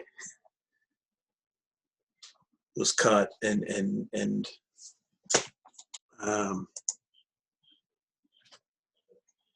I threw one of my knives at them, and it shattered in the air before it even reached them. Lambert, do you have a weapon? I'm sure. Or what were you reaching for, I should say? Yeah, I'm sure I have a blade of some sort, a long sword for our stature at least. But yeah, I'd probably be reaching for that. Yeah, so, well, with that in mind, because of that story, well, first of all, you have to roll plus keen. Malaric is a roll plus keen. 10. Very good. On a hit, you offer insight that gives everyone in the fellowship advantage on evading the danger. That's good. On a 7 to 9, take a named burden as you recall being in the Doomslord's grip. And yeah, but you didn't get a 7 to 9, so you got a 10 plus. So basically, I think the person who heard the story is just Lambert, right? So Lambert, what do? You have advantage.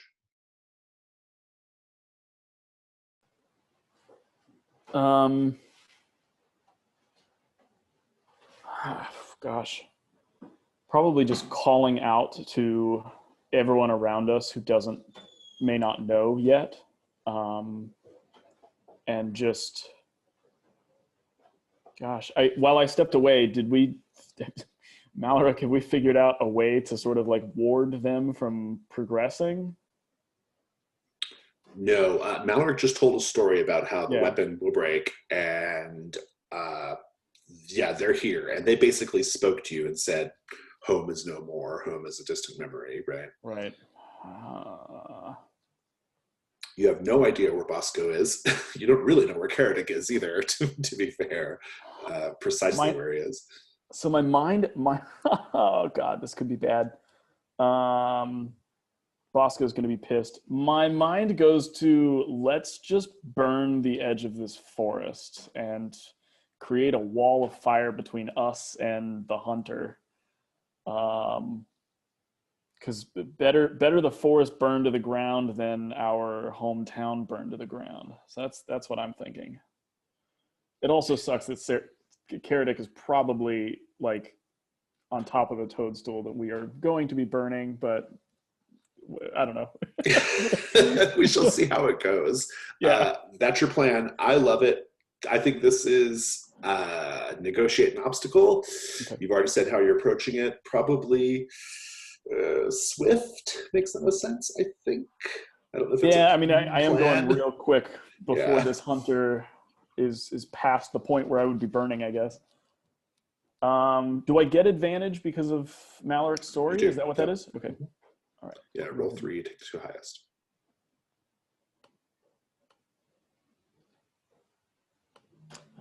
Let's see. 3.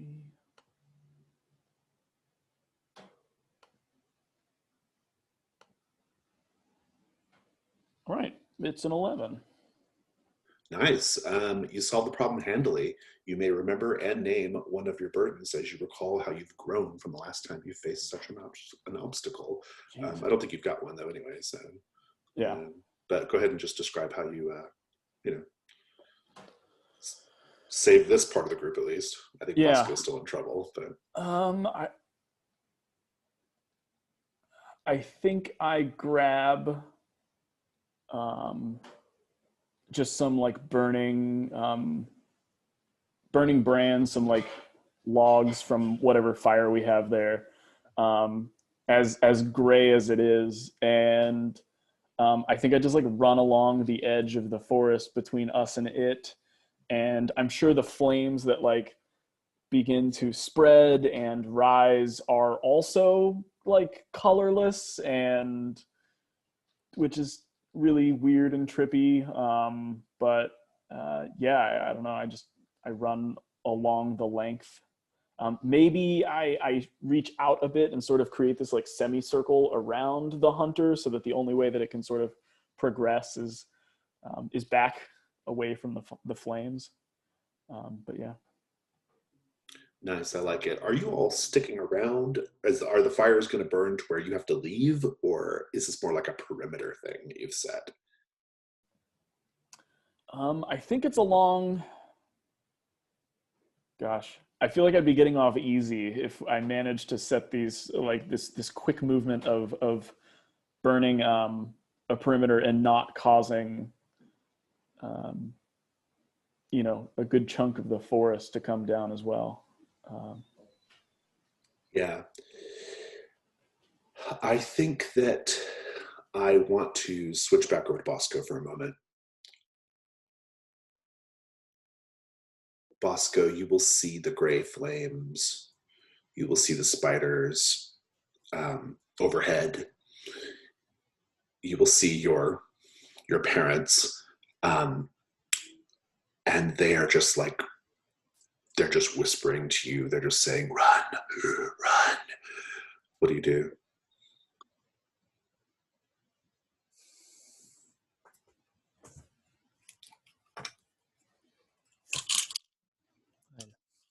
I have to roll a dice to see that.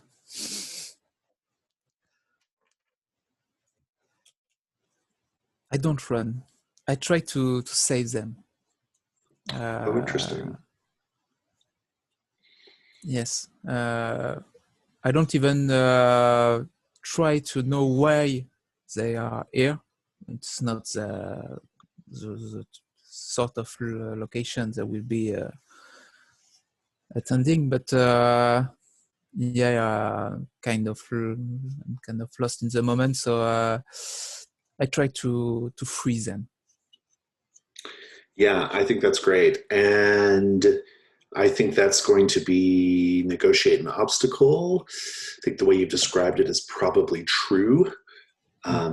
So go ahead and roll that. Like, how are you doing? You're just going to try to cut them free or whatever?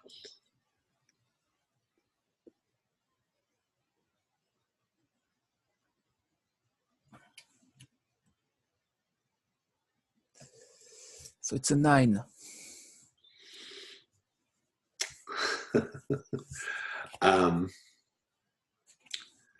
Yeah, Your hard it's choice. kind of Your yes, hard with- choice is this: you can only save one of them, your mother or your father. Your choice.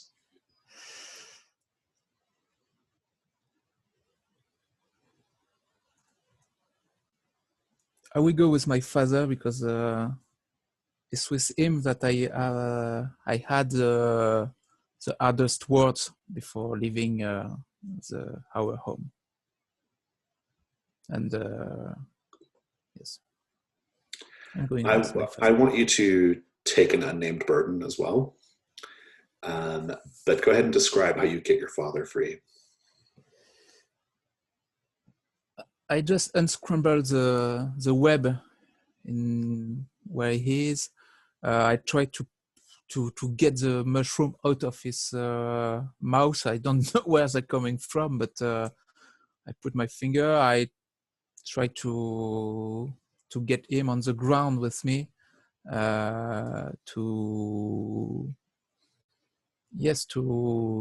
all the while sometimes to confront to come facing the spiders and putting them away by with big moves. Ultimately, it's getting my father and getting him with force out of the web. Yeah, and I think the two of you will be able to escape. And by the time you put some distance between yourself and the spiders and their web, and indeed the encroaching flames, I think you will look back and see two things. And I think maybe this is where your burden comes from. You will see your mother giving you a pained look, like, how could you leave me here? And you will see your father crumbling to soil and just falling apart to be just a pile of soil. And the fires just sort of rise up and begin to, and you see the spiders scattering, and whatever trance they had you in is sort of like shaken, right? Karadik, there are gray flames at the base of the giant toadstool you're on top of right now. How are you getting yourself down safely? Yeah, I think that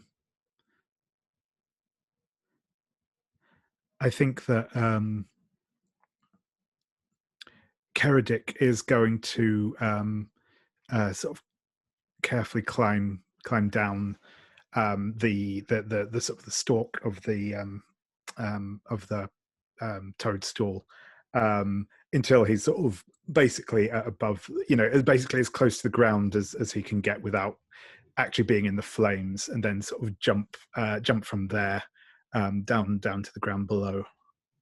Yeah, I like that a lot. I think that's probably negotiate an obstacle. I think it's probably with Swift or True. I'll let you choose. I feel like Swift is kind of True feels like a bit of a reach there. Yeah, probably. So yeah. Go with Swift. That is a 5. A 5. Prepare for things to go from bad to worse. You jump on the wrong side of the fire, my friend. And you are surrounded by the hunters. You are going to have to make a desperate stand. How are you overmatched and overawed? Yeah, I think he's got the fire to his back. He's not carrying a weapon, even if weapons could do anything to these things. There is little that he can do here to deal with these things. Obviously, already have seen him. He has no way that he can see out of this. and tell a story of doom, or else tell us how you fall prey to the hunters.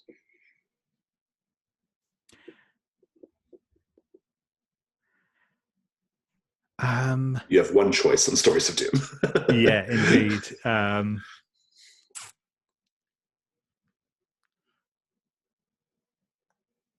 Yeah, I think I am going to tick that final story we have available at the moment, and so I think we see the hunters kind of swarm over around Keradik. The sort of bright embroidered cloak he carries fades to again to that sort of bleached color, and I think one of them sort of reaches down and places a hand, sort of pulls his shirt aside, places a hand over his chest, and we see a very similar, though slightly different, brand to the one that Maloric has sort of like appear. I guess it's like a kind of it's again, it's like that all the color is drained from that particular portion of skin in the shape of this eldritch rune, and I think that the rune clearly has like a sort of eye worked into the sort of iconography, and it's clear that they'll be able to sort of use Keradik as a as a way of spying on the people around him, and with that they'll just kind of fade back away from him again. Yeah, and I think I am going to give you a moment of repose here for the remainder of the night. Bosco will be able to unify with, or meet up again with Maloric and Lambert. I don't think Keradik will. And I will leave it up to the three of you whether you want to have like a meal scene, or if this is just a quiet, like what is this scene basically? Like, are you just sort of kind of try to sleep it off as best you can, or actually do something? You have no idea where Keradik is. There are fires behind you in the distance. What do you think, group?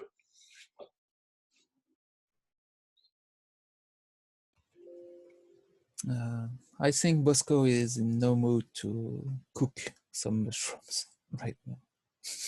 Probably not. That's totally fair. Yeah, I don't think Lambert would be up to cooking anything, so I wouldn't be making the move either. Yeah, I half got an idea for a gaze into the distance, but yeah, I don't think a meal is. Or you can do a gaze into the distance if you want. I'm into that.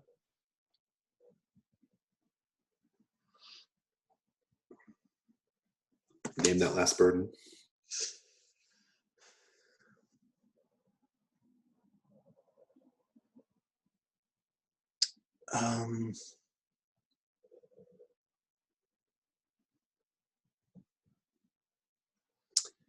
Yeah, I can't quite work out exactly.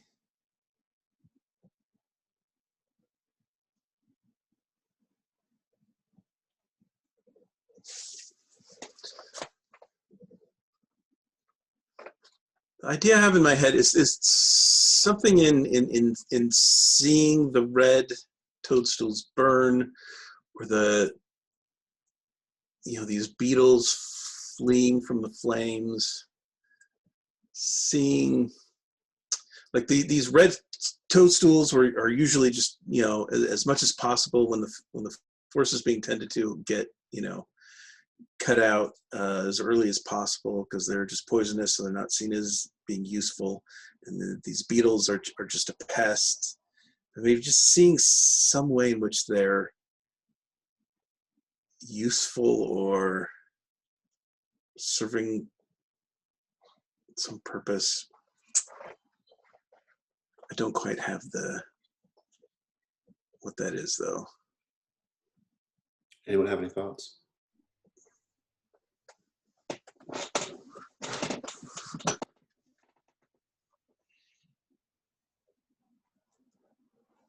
It sounds like the burden you want. What's the burden you're angling for here, or to name?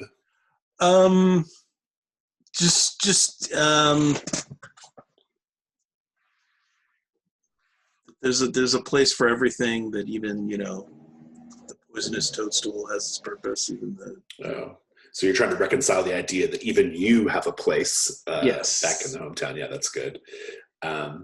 Yeah, I kind of like it as you sort of described it. Like, basically, you're looking at this ecosystem, but it's burning up, and maybe that's making you think, like, I thought everyone had a place, but that could just come crashing down whenever, right?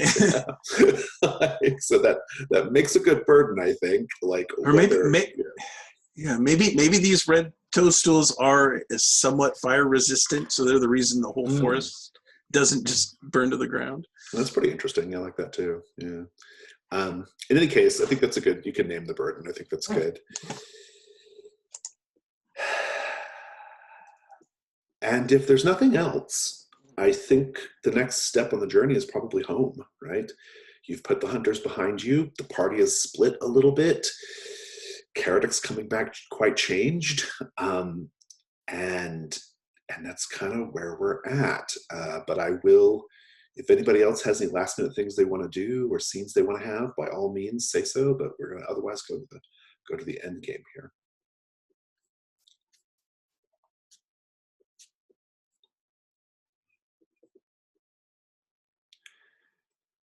And with that, if no one has anything, we should do the epilogue. When you reach home, each player narrates a short epilogue for their character. It can take place in a single scene or as a montage. Everyone incorporates one story of growth into their epilogue. These prompts can be taken as literal or metaphorical. A prompt can be used by more than one player. If you have cleared all of your burdens, you may incorporate a second story of growth. For every named burden you have, you must add an element from the stories of amends.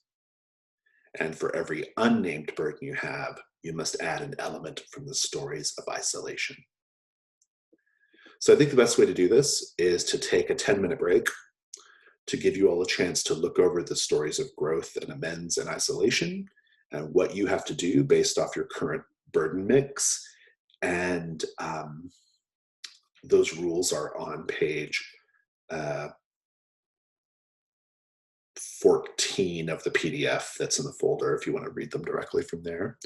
But we'll take 10, we'll come back, we'll do the epilogues, and that'll be it. Okay, so epilogues.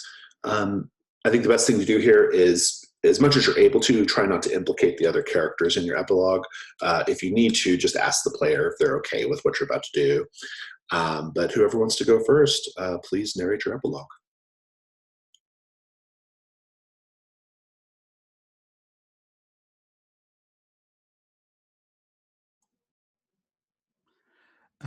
Yeah, I think we see Karadik is kind of walking out in the hills. He's still wrapped in this his now white cloak, just with the sort of his walking staff, and he's playing on his panpipes again. He's playing the same sort of mournful tune that he was sort of playing to lure the ghosts back at the bridge. But he then sort of takes the flute away from his mouth and starts singing along to the same tune. A story of like it's sort of yeah, a story of sacrifice and loss and love,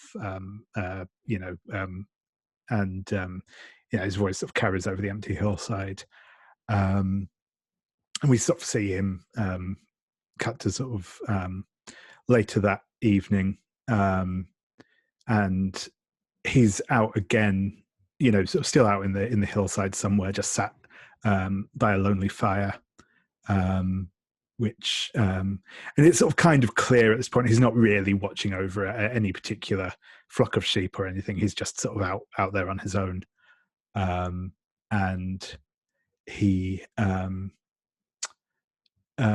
takes out a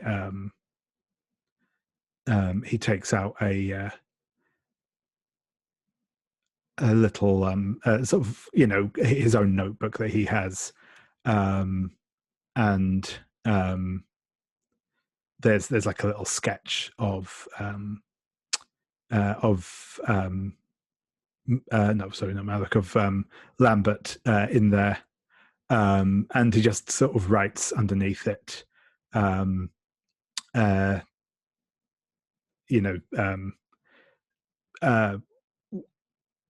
I'll always treasure what time we had together, and I only wish you could love me the way I love you. He then tears the book. He tears the sort of that page from the book, and sort of crumples it up and throws it onto the fire.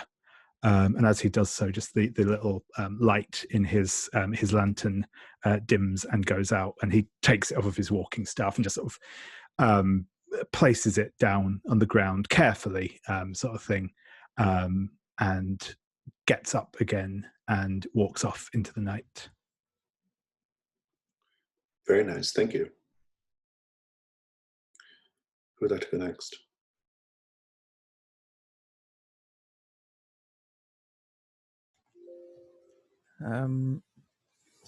When we come home, Bosco goes to his parents' house, but he found the house and the mushroom caves empty. Nobody there. He learns that his parents died during the long journey. His mother first, then his father. And he sits in the cave. He put his hands in his pockets, and I find some left mushrooms, some glowing ones. And he says, "Why not?" And he tries to put them back in the cave, and some weeks later, they come to grow back, and he left the party life that he had before he go to the journey, and he set his mind on getting this cave of mushrooms going. And some nights he'll just sit there and speaks to some old friend that he knows is long dead, the dryad friend from the forest that gave him the lost branch. He lost his branch back then in the forest, but he still managed to grow back something, to make life something. And then the camera shifts to the forest, and we see the branch in the forest, and it's a dead zone around, because one thing you need to get the life to grow back is the love, is passion, is dedication. And when he threw the wood that he thought was a snake, and all the power was lost, and the dead zone around the branch. That's great, thank you. Lambert or Melrick? I can go ahead and go.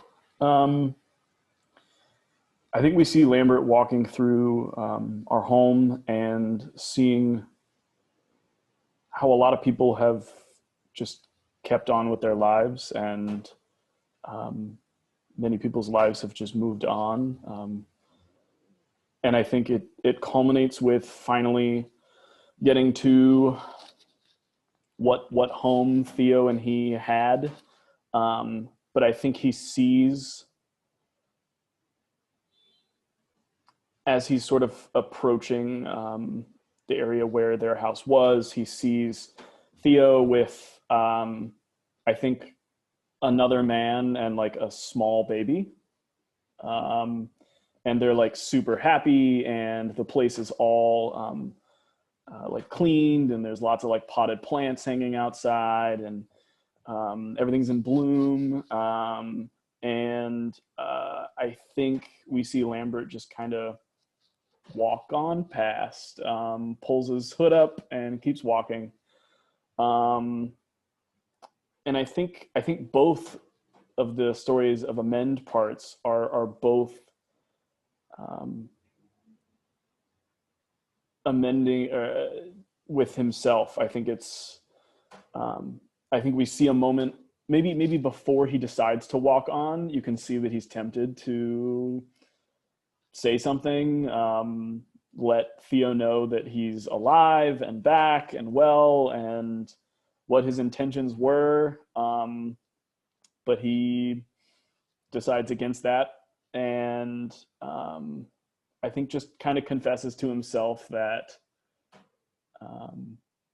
this place is not for him, and there are other better places out there, that, you know, just because they went through all of this work to get back here doesn't mean that this is where the journey should end for Lambert. And so I think we just see him like hood up, maybe grabbing some supplies here and there, and just heading off again on another adventure to somewhere. Nice. The hunters were right in a way. Okay, these are very bittersweet, tragic endings. I love it. Malric.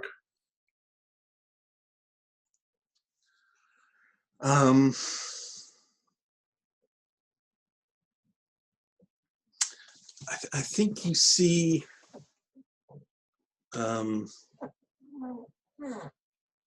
Malric did not stay home long, and you see him leaving and traveling among the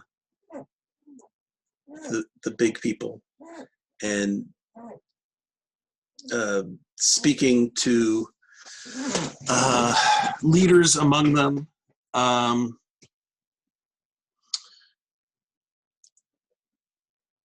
And then we see them gathered at the edge of the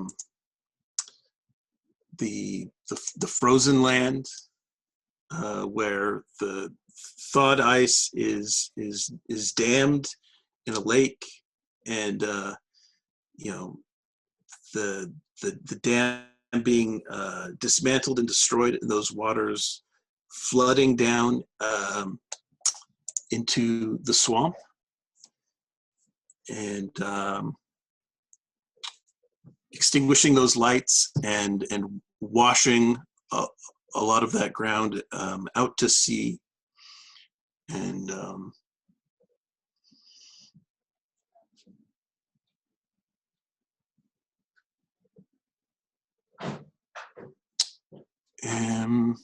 I think if we see anything after that, that may just be it. You just see Mallory looking at that, and That's great. It's good. Yeah. Great. That's back again from the Broken Land. Let's do stars and wishes. Wishes in this context, I guess, are sort of things like, if you play this again, maybe what we'd like to do differently or see or something like that. I'll give stars to, I really enjoyed the story. I thought you all did a great job with your characters, and I was very happy with how much this feels like Lord of the Rings without being Lord of the Rings. I thought that was really intriguing because I knew it intended to be like Lord of the Rings to the point where you even play small people, but I didn't realize just how much that sort of like that epic sweep, that tragedy, that high fantasy, like it just came through really nicely, and it did feel like it felt like Lord of the Rings, and so I thought that was great. I loved some of the sort of the themes and motifs we kept revisiting this session and the whole game, really. I thought that was great. Like the mushroom thing was kind of for this session kind of became a thing, which I thought was really interesting. The repetition of spiders was interesting. So I kind of loved all that. And I just liked your epilogues too. The epilogues were like sufficiently, ironically, Malorix was not as tragic, but everybody else was like pretty tragic in its way, right? Bosco, I think, got out of there ultimately in a pretty good shape because, I mean, except for the fact that his parents were dead, but it was still fairly, because of that, it was a fairly tragic story. So I really enjoyed all of that. Thought you all did a great job. And as far as wishes go, I really think this game wants more sessions. It felt, maybe it's just the pace we were going at. Maybe I don't know, but like 2 sessions felt really tight to me. We didn't even do one of the paths. We only did 5 of the 6 because I could tell that we were running out of time. And so I think like one more session would have been like really the sweet spot in terms of really getting to explore every aspect of the story that we kind of laid out there, and being able to spend a little more time, say, in the swamps or whatever, right? And so, that was my main wish. I think I'd just like to see this a little bit, like with a little bit more time to see where the story goes and how it develops. So I thought that was super interesting and something I would like to do at some point, because I think it would be very, I think the game wants it, so those are my starting wishes. Whoever wants to go next, please do.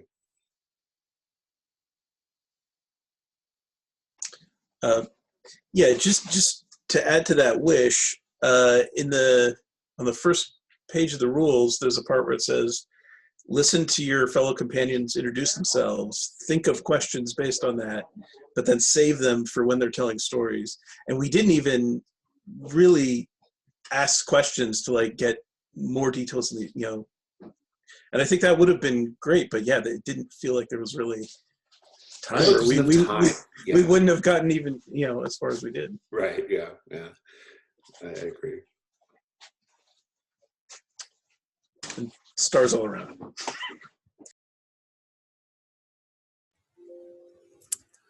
For me, stars is first thank you to let me play this first English role-playing game I have had.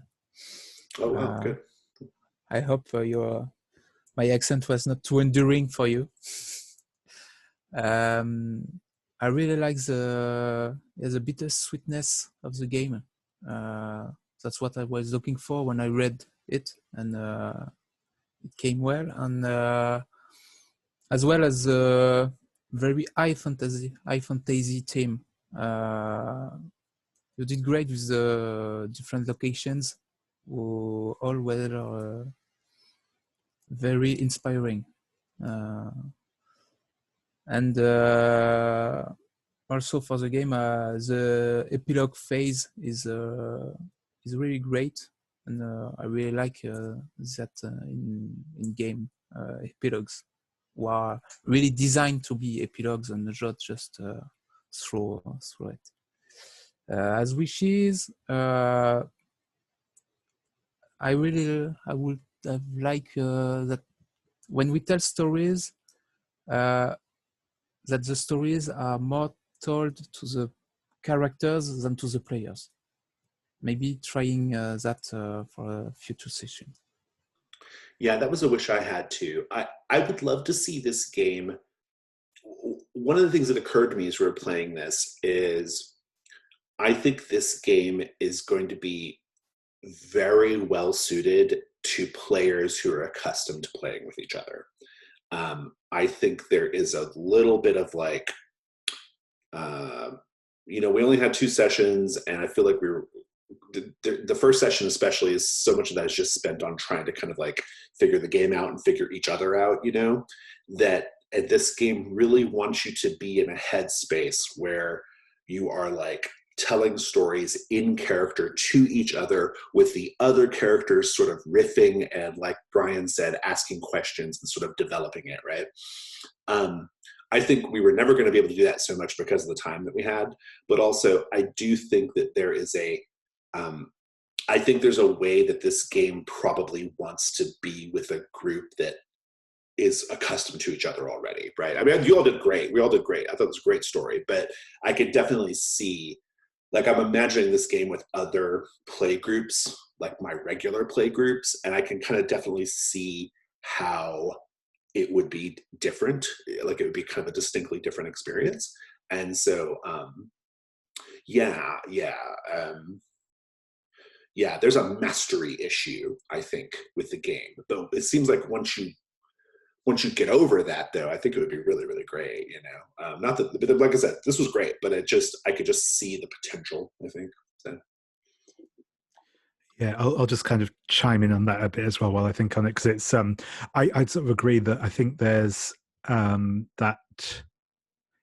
It's also, I think, the standard thing, which is always the case with games that have that sort of idea in them, where it's just that bit more difficult to do it when you're playing online, and you can't just like chime in the middle of someone speaking with a question, because that just like you can't both be speaking at the same time and all the usual stuff, and I mean, I think, like, again, I think this worked great for sort of what we did with it. That even saying that kind of undersells it. That sounds like we had a lesser experience, which I don't think we did. But yeah, I think that going into that much more dynamic, lively storytelling sort of thing is going to be more of a challenge in an online format than not.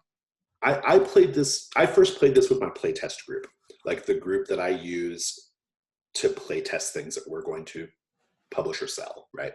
And so because that's the group where I can kind of quickly figure out like what I need to know about a game, and not have to worry about mastery issues, and so it was a distinctly different experience, right? Just because like we're a group that's accustomed to each other, and so I don't think it was any better, but I think it was probably more what the game intends, and so I think that was an interesting. It was interesting to see it play out, But yeah, sort of going into Stars and Wishes properly. I think, definitely Stars Around this was really good fun. I really liked the elements that everyone brought into the scenes and the ideas people came up with. I thought there was some really nice stuff out there. I really liked Lambert's final. Well, I liked everyone's final epilogues, but I really liked Lambert's final epilogue. That was really quite a touching one. I really liked the whole details of Bosco's home life that we saw sort of throughout several of the scenes in this one. I thought that was really nice. I think we got a really good glimpse of what Bosco's life had been like before all this happened. And yeah, I really liked the that first moment we saw Maloric interacting with the hunters was really cool. I really liked seeing that thing. I think Jason, you did a great job on obviously on the pacing and stuff. I think you said probably the it was a good call on the not having in the sixth location and bits and pieces like that. We wouldn't have finished. So exactly, yeah. Definitely Stars. I really enjoyed the system. I did mention this one in Discord the other day, but like I really like the look of this game. But I am like, as I have read almost no Tolkien. I absolutely hate the way halflings are portrayed in D&D. This was not like traditionally a game like in my wheelhouse, as it were, but like I really like all the storytelling elements of it. I thought that was really cool. Yeah, I think it was a bit of a shame maybe that we didn't, like, most of our storytelling was much more focused on just sort of like flashback type stuff. But I also liked that, and I felt like sometimes the and I think kind of, I guess, edging more into the wishes side of things, we just say, yeah, I think sometimes just the way that the situations shake out, the telling these stories to people doesn't always make sense. And I think that was sort of the where that came up a lot, where it's like, yeah, this is more about, especially when, and again, especially from like my perspective from the where it was quite kind of introspective. A lot of his stories being a bit more internal made sense to me at that time, sort of thing. So that's the thing. Yeah, I think I agree that probably one more session would have helped to just give us a little bit more space. It wanted just a bit of breathing room, in my opinion. Yeah. I felt like under quite a lot of pressure to get this finished today. So. I guess I also felt like, and I think that this kind of feeds into that as well, I felt like a similar sort of thing to this as I did with Girl Underground, where I really, obviously there's some, I guess, thematic overlap between them, but I also feel like there's sometimes it kind of, and that's not in and of itself a bad thing, but it definitely kind of feels like there's sort of this like, it feels like, well, realistically, we're going to do this location with one good roll. So who's going to be the person that gets to make that roll this time, which doesn't always, and I think that's where like, you sort of miss out sometimes on being able to do some of the other moves, because if like you're, it's like, oh, okay, we've done this location sort of solved now and we've moved on, is always a bit tricky. I don't, like I said, it's not a bad thing. I think it's just a kind of an artifact of doing games in that sort of way, where there is a kind of a set structure to it, and you can't as easily just roll from one thing to the next, like in a in some other PBTA games where you just kind of snowball it and see where it goes. I think the direction is useful a lot of the time, but also it does have that sort of like, well, kind of we're done now, and so I guess we'll just move on. And yeah, which I guess it's that, I think that's maybe the element where I find that kind of brushes up against the storytelling aspect, because if things are very much okay, problem solved, now we move on, then you kind of cut down on those impactful stories, I guess. Well, and I get the impression that the game very much wants a lot of the story to live in the storytelling that you're doing, right? And so when you do it the way we did it, which was kind of like very third person and very flashback oriented, or at least like kind of narrating it and like that, I think it probably I think that's maybe part of maybe pushing up just a little bit against what the game wants, right? Because I think the game really wants the story to live in those moments. Like the getting from place to place is just an excuse to sit down and tell your story, right? And so it's an interesting dynamic in that way, right? So yeah, it's very interesting for sure.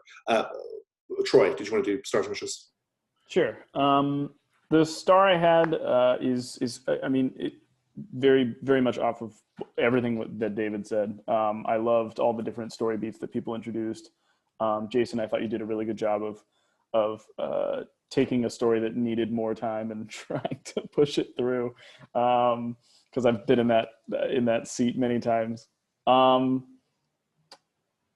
As far as, or I guess another star that I really loved is the way that the epilogue in this game takes, because I've done epilogues at the end of all of my games, but the way that it sort of gives you prompts that are based on mechanics is just really, really cool. I know sometimes when I get to the end and I encourage players and I describe what epilogues are, sometimes players just feel like there's so much that it could be, that it's hard to sort of narrow down and come up with like a succinct epilogue. But the way that it has like story prompts and starters for people to say, okay, here's the outline of what I want to tell. And that I thought that was really, really awesome. Wishes, I think the main thing for me was I loved hearing people come up with burdens, and you know, especially from our first session, so many of like the other characters' burdens had to do with Lambert, and I wish there was more ways for, like, so far I believe the only move that sort of like has everyone sort of sit together and talk about their burdens after they've been named is the share a meal move. I wish there was a move, something similar to I don't know, like the Mavens get together and do something and it like gets rid of a condition. Like I wish there was a move, something separate from share a meal, like you know, share a story while you're talking or something, where the characters get to talk about what their burdens are in some other context. Yeah. Like specifically prompted at the named burden, right? Yeah. Yeah. I almost felt like it was like, all right, we have to have another meal because we have to, that's the only like mechanical way where people get to bring up their named burdens again. I wish there was just another, maybe one more mechanic that has to do with named burdens, like an alternative to gazing in the distance, right? Yeah, like, something like that. Something like, you know, have a private conversation or something like that, right? Share a moment with someone else. Yeah, something. Yeah, I agree. I felt that too. Yeah. But that's really it. I can't wait to do something 3-4 weeks long with my weekly group, you know. This wants so much more time. Like Alexi and Leah listed as a 1 or 2 session game. I just don't think that's enough. Like I just don't like, because the once you start naming burdens, it starts adding so much story potential and story possibility.